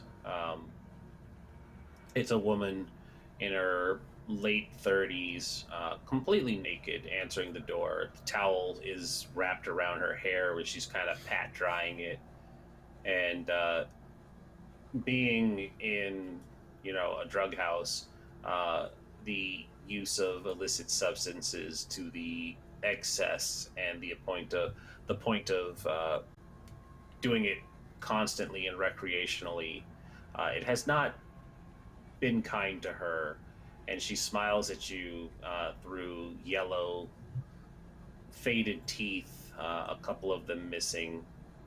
She probably would have been attractive once upon a time, but the ravages of these substances have played their toll on her, and she kind of eyes you up and down, and she says, It's a bit early to get started, but I could make an exception for you. Oh, no. I just wanted to apologize for earlier. What do you mean? You were in the shower earlier, right? Oh, yeah.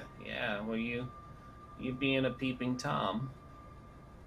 No, not really. I just had to use the facilities. Oh, well. You didn't, Just wanted to apologize.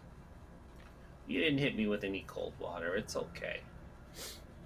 Oh, good to know. By the way, do you know this man? He kind of leans in, squints a bit. Oh, yeah. I know them. They were on a bit of a sub-frenzy going for not too long ago. They like to walk around with a leash on. It's kind of weird and kinky. It's not that weird. Well, when he barks like a dog, as the various people who come by, do what they do. You hear some things. Oh, what kind of things do you hear? Dog barking, mostly. That's what you were inferring about your friend, after all. Yes. Yeah. Oh, well, a lot of pet play in there. It was kind of weird. Not my cup of tea. Who did you come in with? Last time I saw, it was some well-dressed gentleman. They brought over a couple people.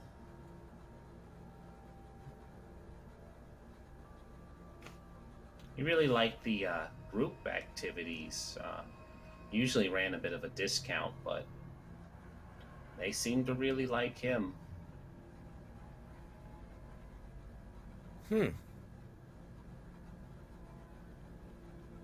Interesting. Did you ever join them? Me? No, I don't cut into other people's business. That's just rude. Good point. Just wanted to make sure. When was the last time you saw him? I didn't really keep track, but last time he was out for walkies probably would have been a couple weeks ago. Okay. Hey, thank you. Yes, sorry about that. Of course. Well, you changed your mind about the proposition. It's only a 50 spot. You will be the first I tell. Good to know. Yeah, your cute friends in the room are also open. I don't mind. I don't discriminate. I'll let them know. Thanks. Go to the next one. Norah. Oh, sorry. Go ahead. Oh no, I just go the next door. Yeah, and you kind of get the same reaction.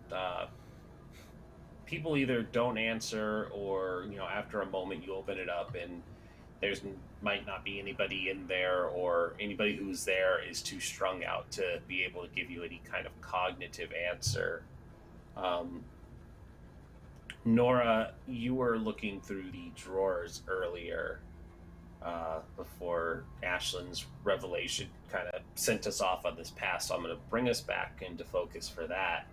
As you're looking through, you hear something in one of the drawers.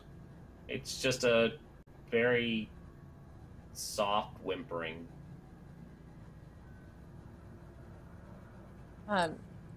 Yeah, she'll immediately go towards that drawer. Mm-hmm. And you open it up, and inside of this dirty, disheveled underwear drawer, you have to push past a couple soiled tighty-whities or ripped and frayed panties, but there's a little puppy that had been left in this drawer, and it doesn't look to be in a bad condition. It just looks like somebody had left it there and forgot about it, and so it looks like most most of all, it just needs some food and something to drink. But it immediately starts scrambling when the drawer opens, and it scampers up into your arms and just starts whimpering as it just gets into you and just is like, a person, save me. And it's fallen into your grasp. Yeah, she just holds it. She's like, oh, shh, it's okay, it's okay. Come on, let's get you out of here. Come on. It just whimpers and snuggles in close. Little puppy. And she'll like turns towards Ashlin. She's there's a dog in here. A dog in a place like this? Yeah. Come on, Can I see it? She just like holds him up a little bit. Little scooches. We gotta get him out of here. Yeah. I don't think we're gonna find anything else about Noah here. We should. Oh, she like glances at her phone real quick. We need to meet up with the professor. Norah, as you're kind of holding the dog and petting it and getting it kind of calmed down, you do notice that its fur, and I did post in the Discord a picture of it, but its fur kind of has that same color and texture as yours and Noah's hair. That same vibrant kind of reddish brown. And its eyes look at you with a strange intelligence. And then it just whimpers again and snuggles in close. Oh, it's just like puts her face against it for a moment and just is like stroking its fur. Just like, okay, me and you, we got this. Okay, I'm gonna get you out of here. Come on. We'll go get some food and some water, and I know Noah will love you. Noah loves dogs, and yeah, how could anyone say no to this cute face? So she's like going to try and head out now. Yep. Horrible building. She is good. The mood just 180s so quick. It's the weed. It's finally kicking in. It's finally kicked in. And so the three of you leave this rundown house, and as you step outside, it would be about the time that the Professor Cole's appointment would be over. And so Ezekiel, your phone pings with a message from the professor, and it just says, on my way to the destination where you all said you would meet up. Send him back a message. Already been. Where were you? I'm trying to get a hold of you like all morning. And we finally hit our 20 retweet goal. No, none of those other messages arrived. This was, the on my way was the first message you sent out, and there was nothing corresponding between you guys. He'll send back, I didn't get any messages. I'll come through and pick y'all up. Okay. Alright, so it looks like the professor is heading over here now. I don't know what happens, but apparently it's alright now.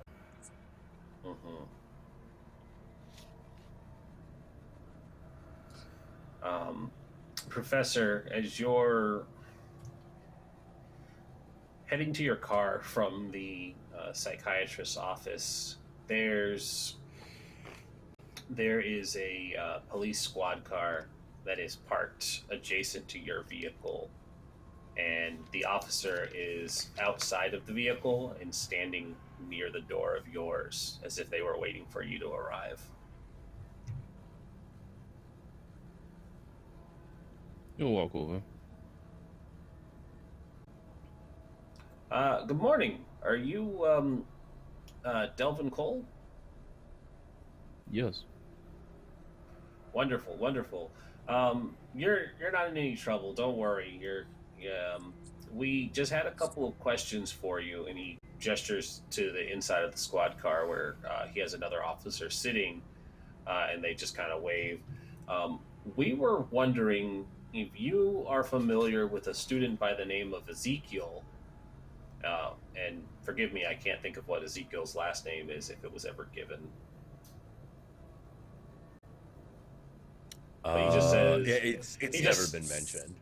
Yeah, he just says Ezekiel, and then like the audio cuts out for whatever Ezekiel's last name is to keep the mystery for the audience. And but he's like, do you know Ezekiel? And Yes, Ezekiel's a student at the school, right? yeah, he is listed as the classmate. So he, I think we had asked the question on the first session whether or not he had been in one of your classes or not, and I think we established that he hadn't been in your class per se, but he was a classmate of Noah's. Is one of the students at the school.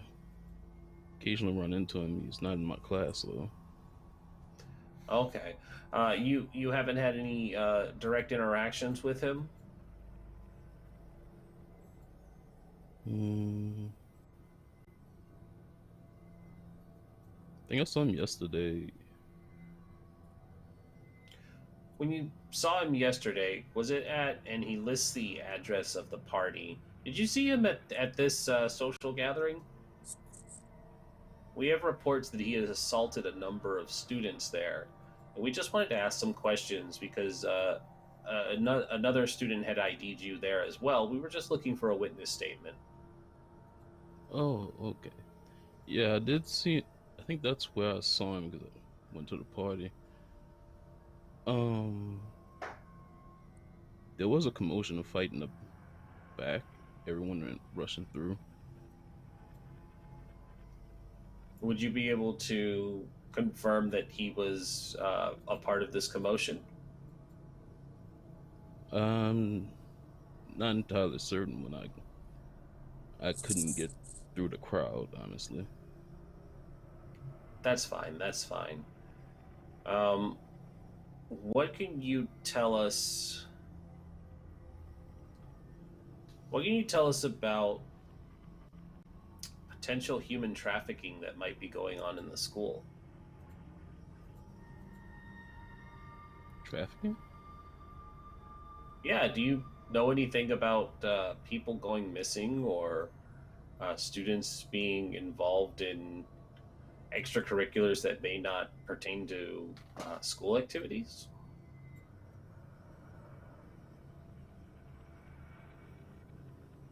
And he just gives like a long pause, like he's thinking. That's an unusual thing to happen. But unfortunately, it's far more common than you may realize.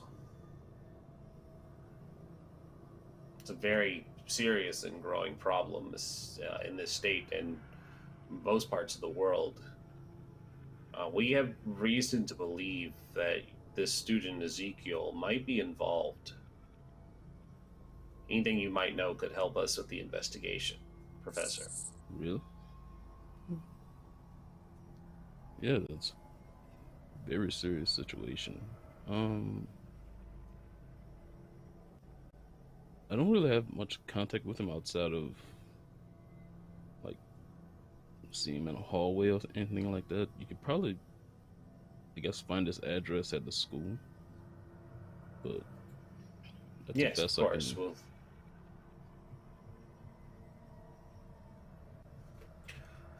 And just one last thing, if you don't mind. One of your students had gone missing fairly recently. Uh, we have reason to believe he might be involved in his disappearance. If you do end up finding anything or reason to suspect that he may be involved, coincidences as they are, get contact with us. And he hands you over a card that has the precinct's contact information that would take you directly to a detective. It's not this officer that's speaking, but he's handing over this card on behalf of the detective.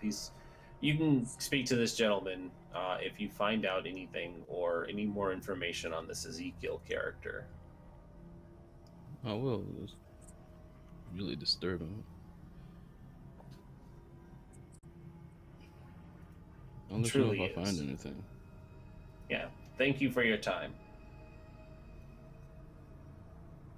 And the officer just kind of tips their cap, and they walk back to their squad car, and as quickly as he gets in, the engine is started up, and the two of them drive off, but it's that very slow drive away where both of them kind of turn their heads to regard you as they're driving by, giving a very knowing stare before they disappear out of the parking lot. He's basically looking at the card as if he's deep in thought, waiting for them to leave before he gets in his car.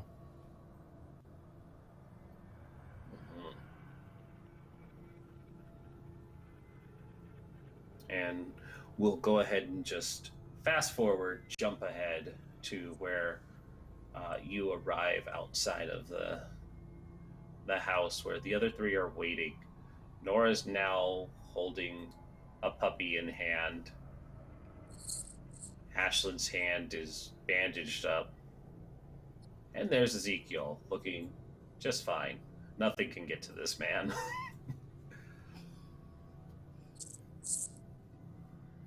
He steps out of his car and he sees the woman. He's like, "What happened?"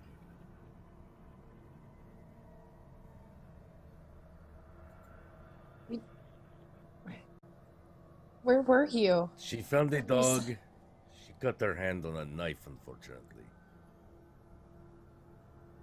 We know that Noah was here, but he had his package. We found the package.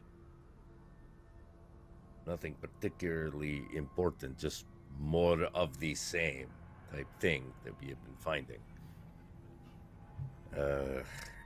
Seems like he has gotten in a little heavier than even I expected.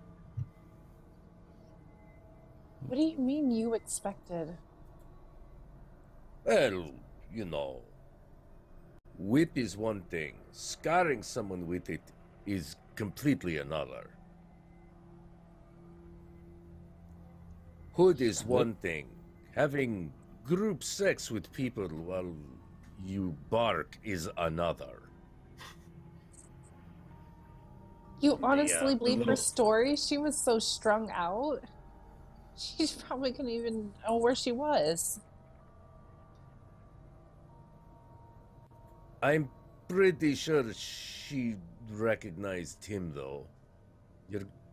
Norah, you're going to have to come to terms with the fact that some part of this is real.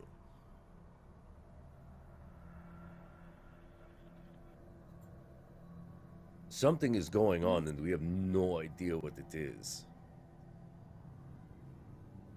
Well, we just need to find Noah and we'll ask him and we'll talk to him instead of whoever all these people are that we're talking to right now. Fine, but right now we've only got one place to go. We could go. It's here. He pulls up the flyer. This is all we have at the moment. Then that's where we need to go. Pulls out the one he had from last night. Yes. This has been at every place that Noah could have possibly have been, so it is reasonable for us to assume that he already has one.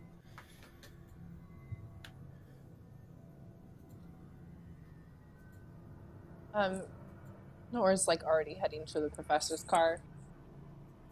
Okay, and then we have to go here. We have to go here because this is the only place that he could be. And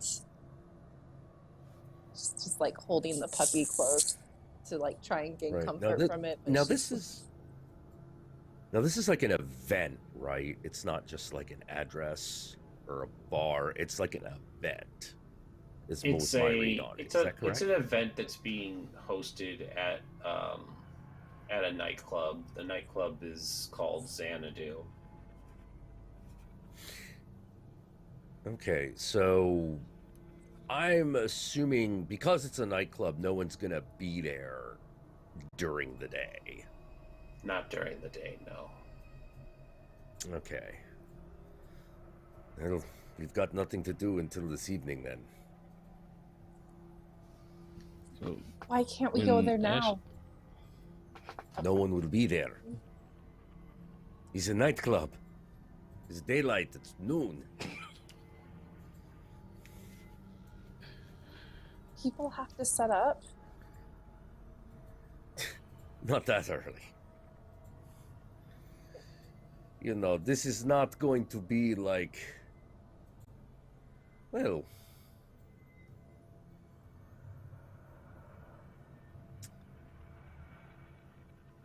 It would be a very big gamble for no payoff. We could try to sneak in, but I don't understand what that would get us. Just walking in when the door is open wouldn't get us.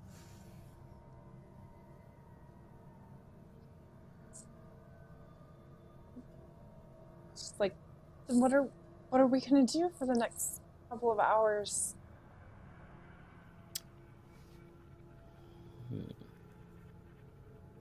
Let's think.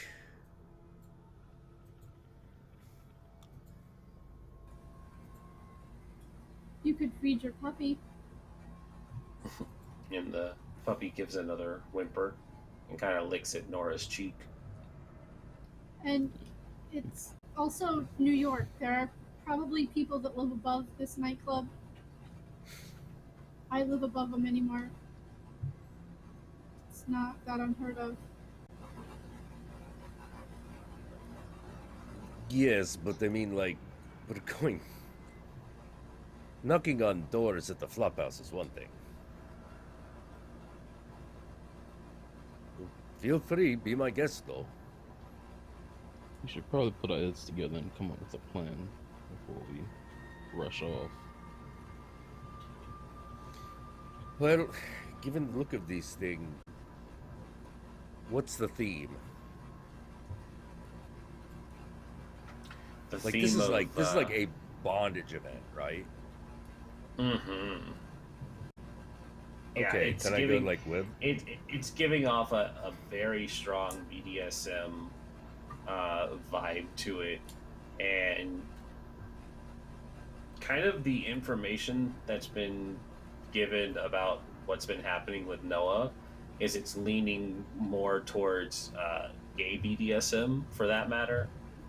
There's been a lot of implications that he's been leaning towards a bisexual with a male preference in these more recent exploits. There have been mentions of women, but it's been predominantly male partners.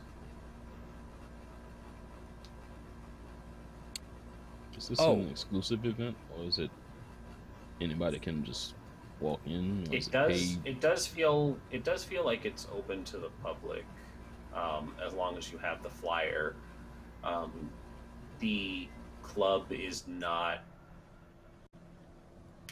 not openly advertised. Like, hearing the name Xanadu, you've probably never seen or heard of it before. Most of you have never seen or heard of it before. But does the flyer show a dress code? Or a preference? Dress code? No,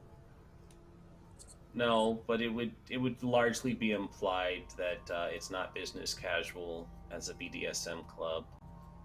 Yeah, you are going to have to get outfitted at the very least. It probably says dress comfortably. if it did have a dress code sort of information. But an address isn't listed, but it does give a crossroads where it can be found, because it's one of those side alley businesses where you have to go down into the alley, and you take a little stairwell to get into it. So it doesn't have a fixed address, but you know where to look when you're in the know. Right, you gotta give the knock. You gotta Joey Numbers has gotta clear you and all that jazz. Yeah. The doorman has to eye you. Yeah. All right. In that case, I'm like, you are definitely going to need to look the part, or they're just not going to let you in. Look. I'm going to go ahead and continue to redeem Nobunaga's secrets. Ashlin would know what the appropriate dress code of Xanadu would be.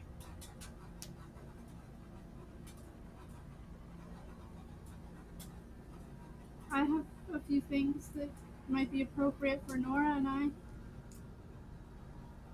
Noah took me there once. It's very lack thereof. And you dress code. You also remember that they checked in street clothes and offered some attire as needed. And if you don't have any of your own, they also will provide you with something. They check in all street clothes and items. Really? Okay. I guess we are all cozy then.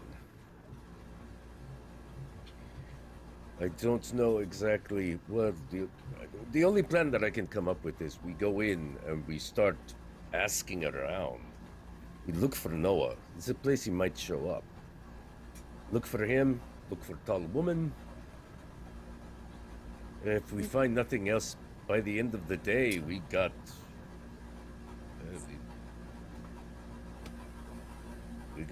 Jack and shit. Noah's not gonna be at a party.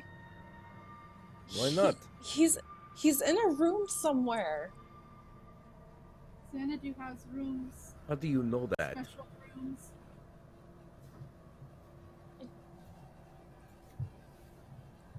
I just know that he's in some dirty, filthy room, and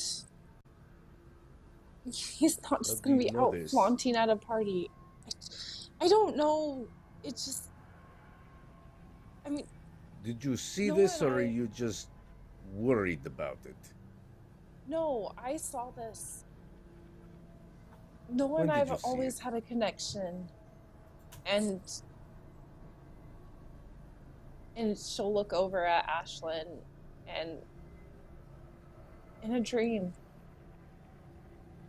But it was more than that. What can you tell me about this? How long ago was this dream? Last night. Is that why you woke me up this morning? Well, I mean, knocked on my door this morning? Yeah, there's something wrong with Noah. I could feel it. I can feel that something's not right. A dirty room describes almost half of the rooms in New York. Well, I don't know. It just seems like he's not just going to be flying at this party. So I think if this place has rooms, then we need to just go door to door like we have been. We don't have any other leads, and I just have this feeling that we're running out of time.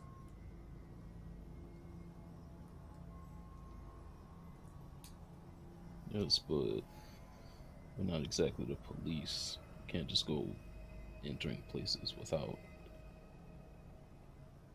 permission.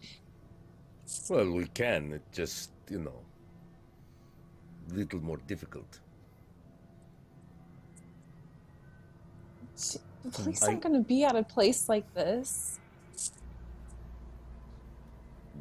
Yeah, but they can call them. Would I know if they would be the type of people to call the police? It doesn't seem likely. They would more so take care of the issue themselves than call the police. I mean, the worst that can happen is they don't let us in until tonight. Or we can tell them we want to start partying a little early, and they let us in. I don't think they could. Don't.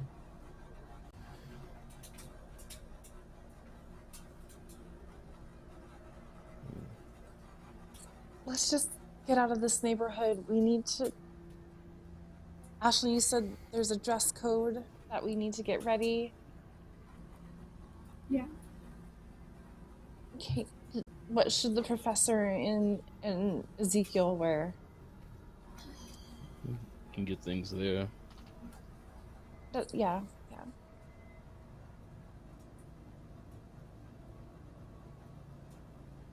I mean, if you guys don't want to help me find Noah, then that's fine, but I'm going to get into that party and I'll figure out how to find him if you guys are done with this.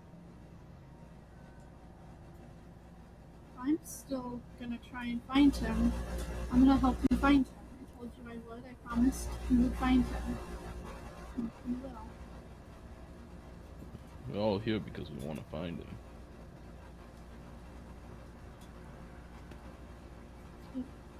If you guys don't have anything appropriate, they will definitely provide you with something.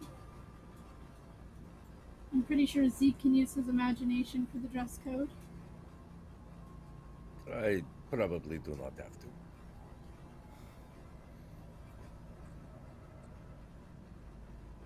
to. Then let's get ready. We need to go. All right. Let's get in. We can grab some supplies. As soon as Ash and Norah walk by, I'll flash the cop's card at Zeke. Not really saying anything. And then just make sure he sees it, and then I'll pocket it. And Zeke, you see very briefly that the good professor seems to have been in contact with the police that were looking for you earlier today.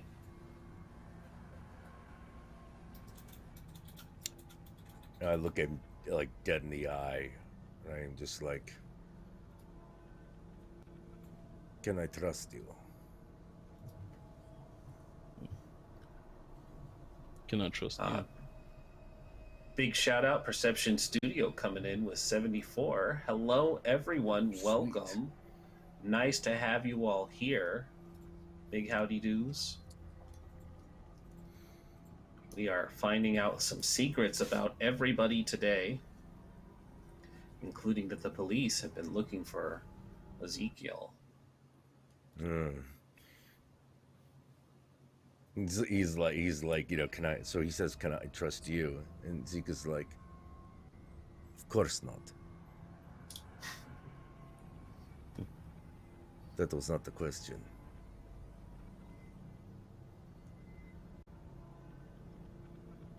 Well, the police aren't here now.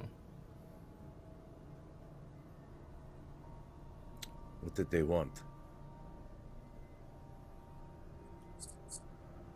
You can probably guess.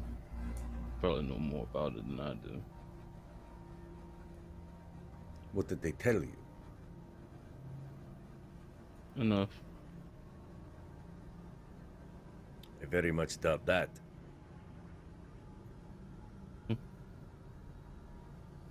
They say what they wanted me for. Mostly the party last night. Mostly.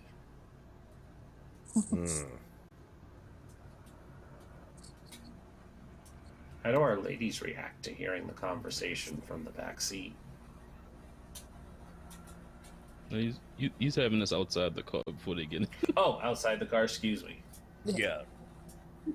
Yeah, in that case, and at that point, I'll get in the car.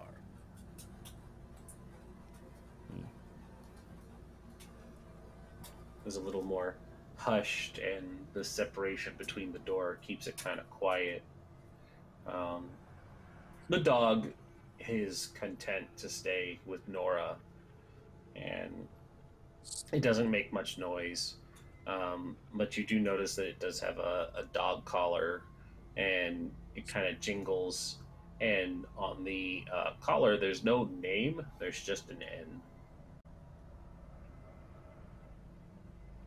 Just the letter. She just sort of like plays with the collar for a second, like turns the N up onto like the top of its neck so that she could like see it clear, and just sort of smiles to herself. And like whispers, but Ashlin would probably catch it. We're coming, Noah. It's okay. Guys, we're popular tonight. CFTRPG, thank you for another raid. You guys are awesome. Ooh. Hey, how's it Welcome, going? welcome. The spooky night. The spooky night. Norah, please give me a roll, because I'm going to run with an idea that was pitched in chat, and I love it. So I'm going to be utilizing some of my banked pool. But please give me a roll plus soul. 14. 14. All right. Maybe it's a good thing I can't see chat.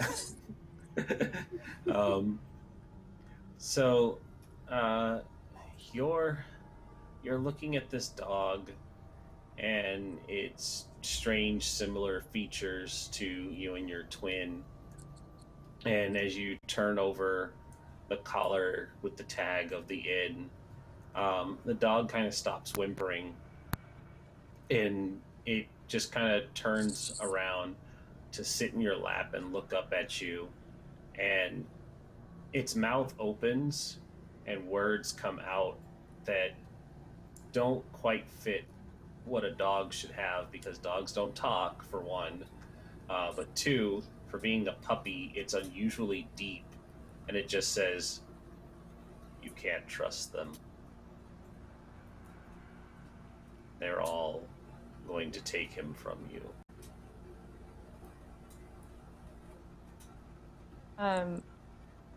Norah like glances out of the corner of her eye at Ashlin to see if she reacts to this at all. Ashlin is not aware of the dog's voice.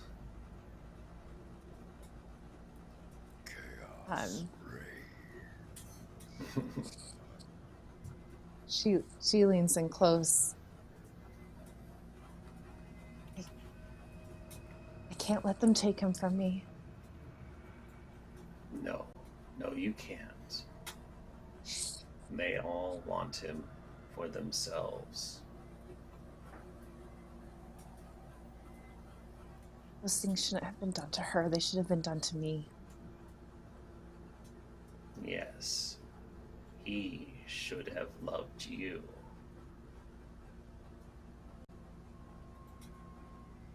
Just like he had before, like it always had been when it was just the two of you. She's ruining everything. Soon. It's okay. Soon it will Do be I hear time. her side of the conversation? I think so. I think Nora's probably whispering, but you are seated next to her, and she is talking to this dog. The dog is staring up at her intently, but she is talking to this dog with a very intense conversation. I'll let you finish. I'll have Nora make a roll after the conversation. We'll see if it's actually transpiring in her head or not. So stay tuned for that answer, Dido. I think that'll be more fun. But the dog says, soon it will be time to strike. She knows what awaits in Xanadu. It makes her dangerous.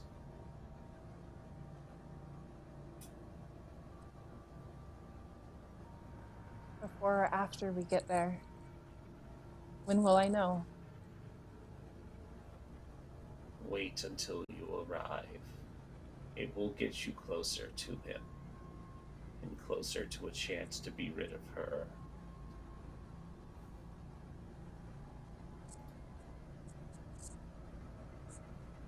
Hey.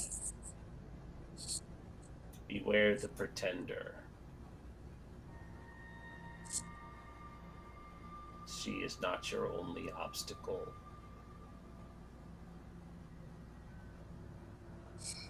Beware the two-faced priest.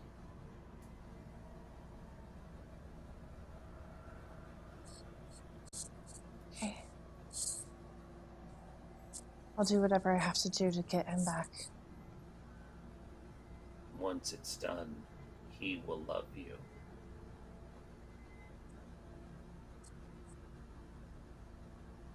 That's all I want. Roll me a keep it together plus willpower. And this will determine how this conversation is going, whether it's in her head or if she's speaking. I'm going to re-roll this because I got a 7. Yeah, please burn that reroll.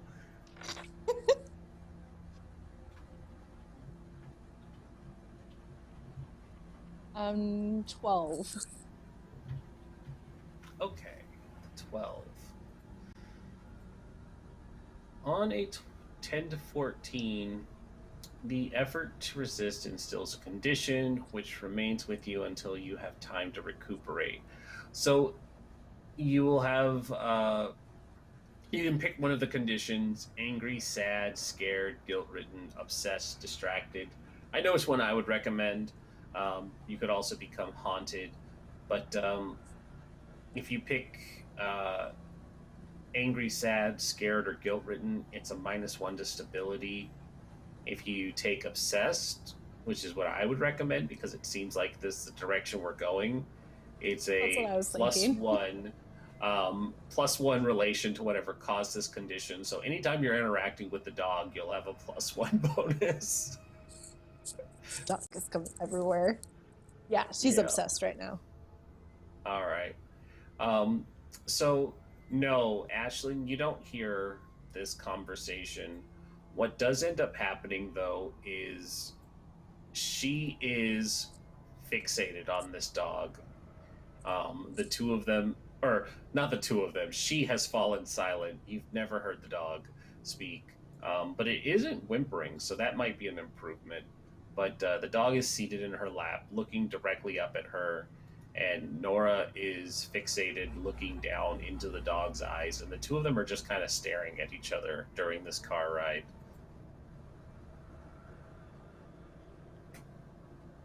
Okay. Ashlin's gonna take note of that dog. He's a good dog. He's a good boy. Good doggo. Heckin' good pupper.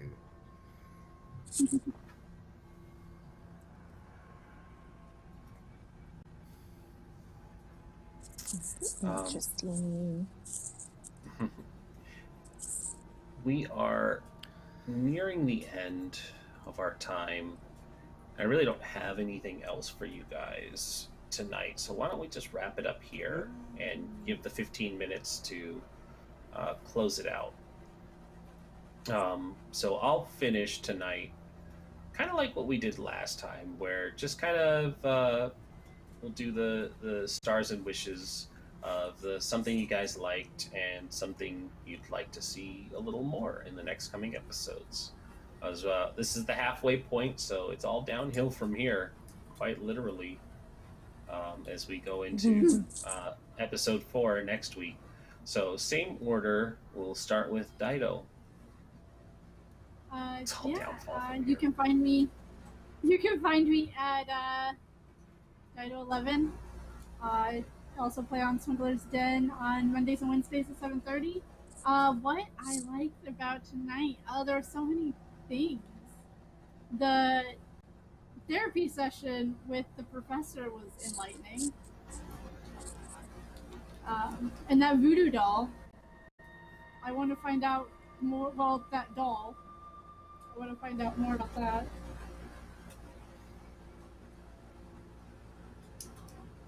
Those are the things I liked and want to find out more. All right. You want to find more of the deeper mystery. I like that. Professor. Sorry, go ahead. I also just want Norah to fall in love. I just want Norah to fall in love with me, that's all. You've got competition now. More competition than you already had. Who can compete with a dog? Nobody. Especially one that's head goes 360 degrees around. Yeah. When its eyes start glowing and people talks, it's over. One of you's going to be at the top of a building. Yeah. It's all for you, Noah. Yeah. The good professor, who definitely had a strong opening scene and then unfortunately got sidelined for a good portion of it. Apologies for that.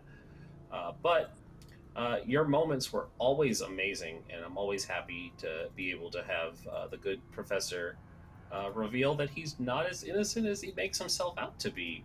But where can we find you, and what are your stars and wishes for tonight? You can find me Sphinx RL on Twitter, Sphinx RL on Twitch. Usually find me when I'm not here, either lurking in someone's chat or playing in a Call of Cthulhu game on Sundays with Honey and Dice at 7 Central. And the thing I like most about the session was Norah's growing up session.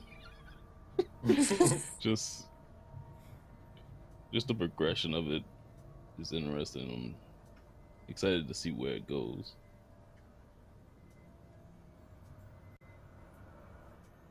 Me too. For sure. Oh man, this is exciting. I love this game. Why don't we jump straight across over to good old Jack? Oh, hello. Y'all know me. I'm Count Jacula here on Twitch TV. I stream every Thursday and Sunday at 6 p.m. Pacific Standard Time, where we talk about all sorts of groovy things like the devil. Ooh, I love how look at that. Check it out. I said the devil. It lit up as you did it. I like that. That's a great effect.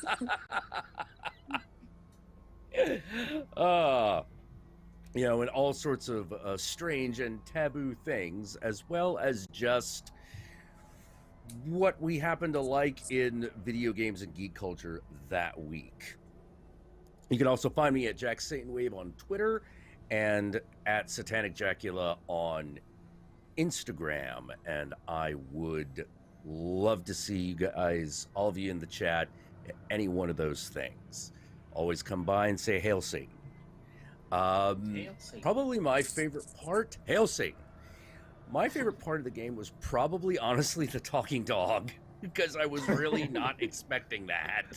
I was like, oh, okay, there's just going to be a puppy here now. But it's like, no, Must kill them all. Like, oh, well, I wasn't expecting that one. I'm so glad we got the pet pal today. Yes, delicious, great. I can't do bad things to the animals, but I can have the animals do bad things to you all. No, that's a good solution. Yeah. You know, because it's like, oh, I found a dog. Oh, no. Horror scenario. Only a couple of ways this can go. There's only exactly. All right, right on up to Scribbles. Hello, I'm Scribbles. I played Norah tonight. You can find me all over the internet as some variation of Scribbles or as Weave the Tale, posting as the community manager. You can find me on Sundays over at Penny for a Tale playing the very innocent Poppy Ravenswood that are about to fight a creepy Wendigo and everyone might die. So that's something to tune in for. I seem to have themes of death in everything I play. What game is that? Pathfinder. But the wonderful GM that we have has created this own sort of world that we have with it. So it's Pathfinder Dark Edition. To say that. Then the other big thing is on Monday on Weave the Tale at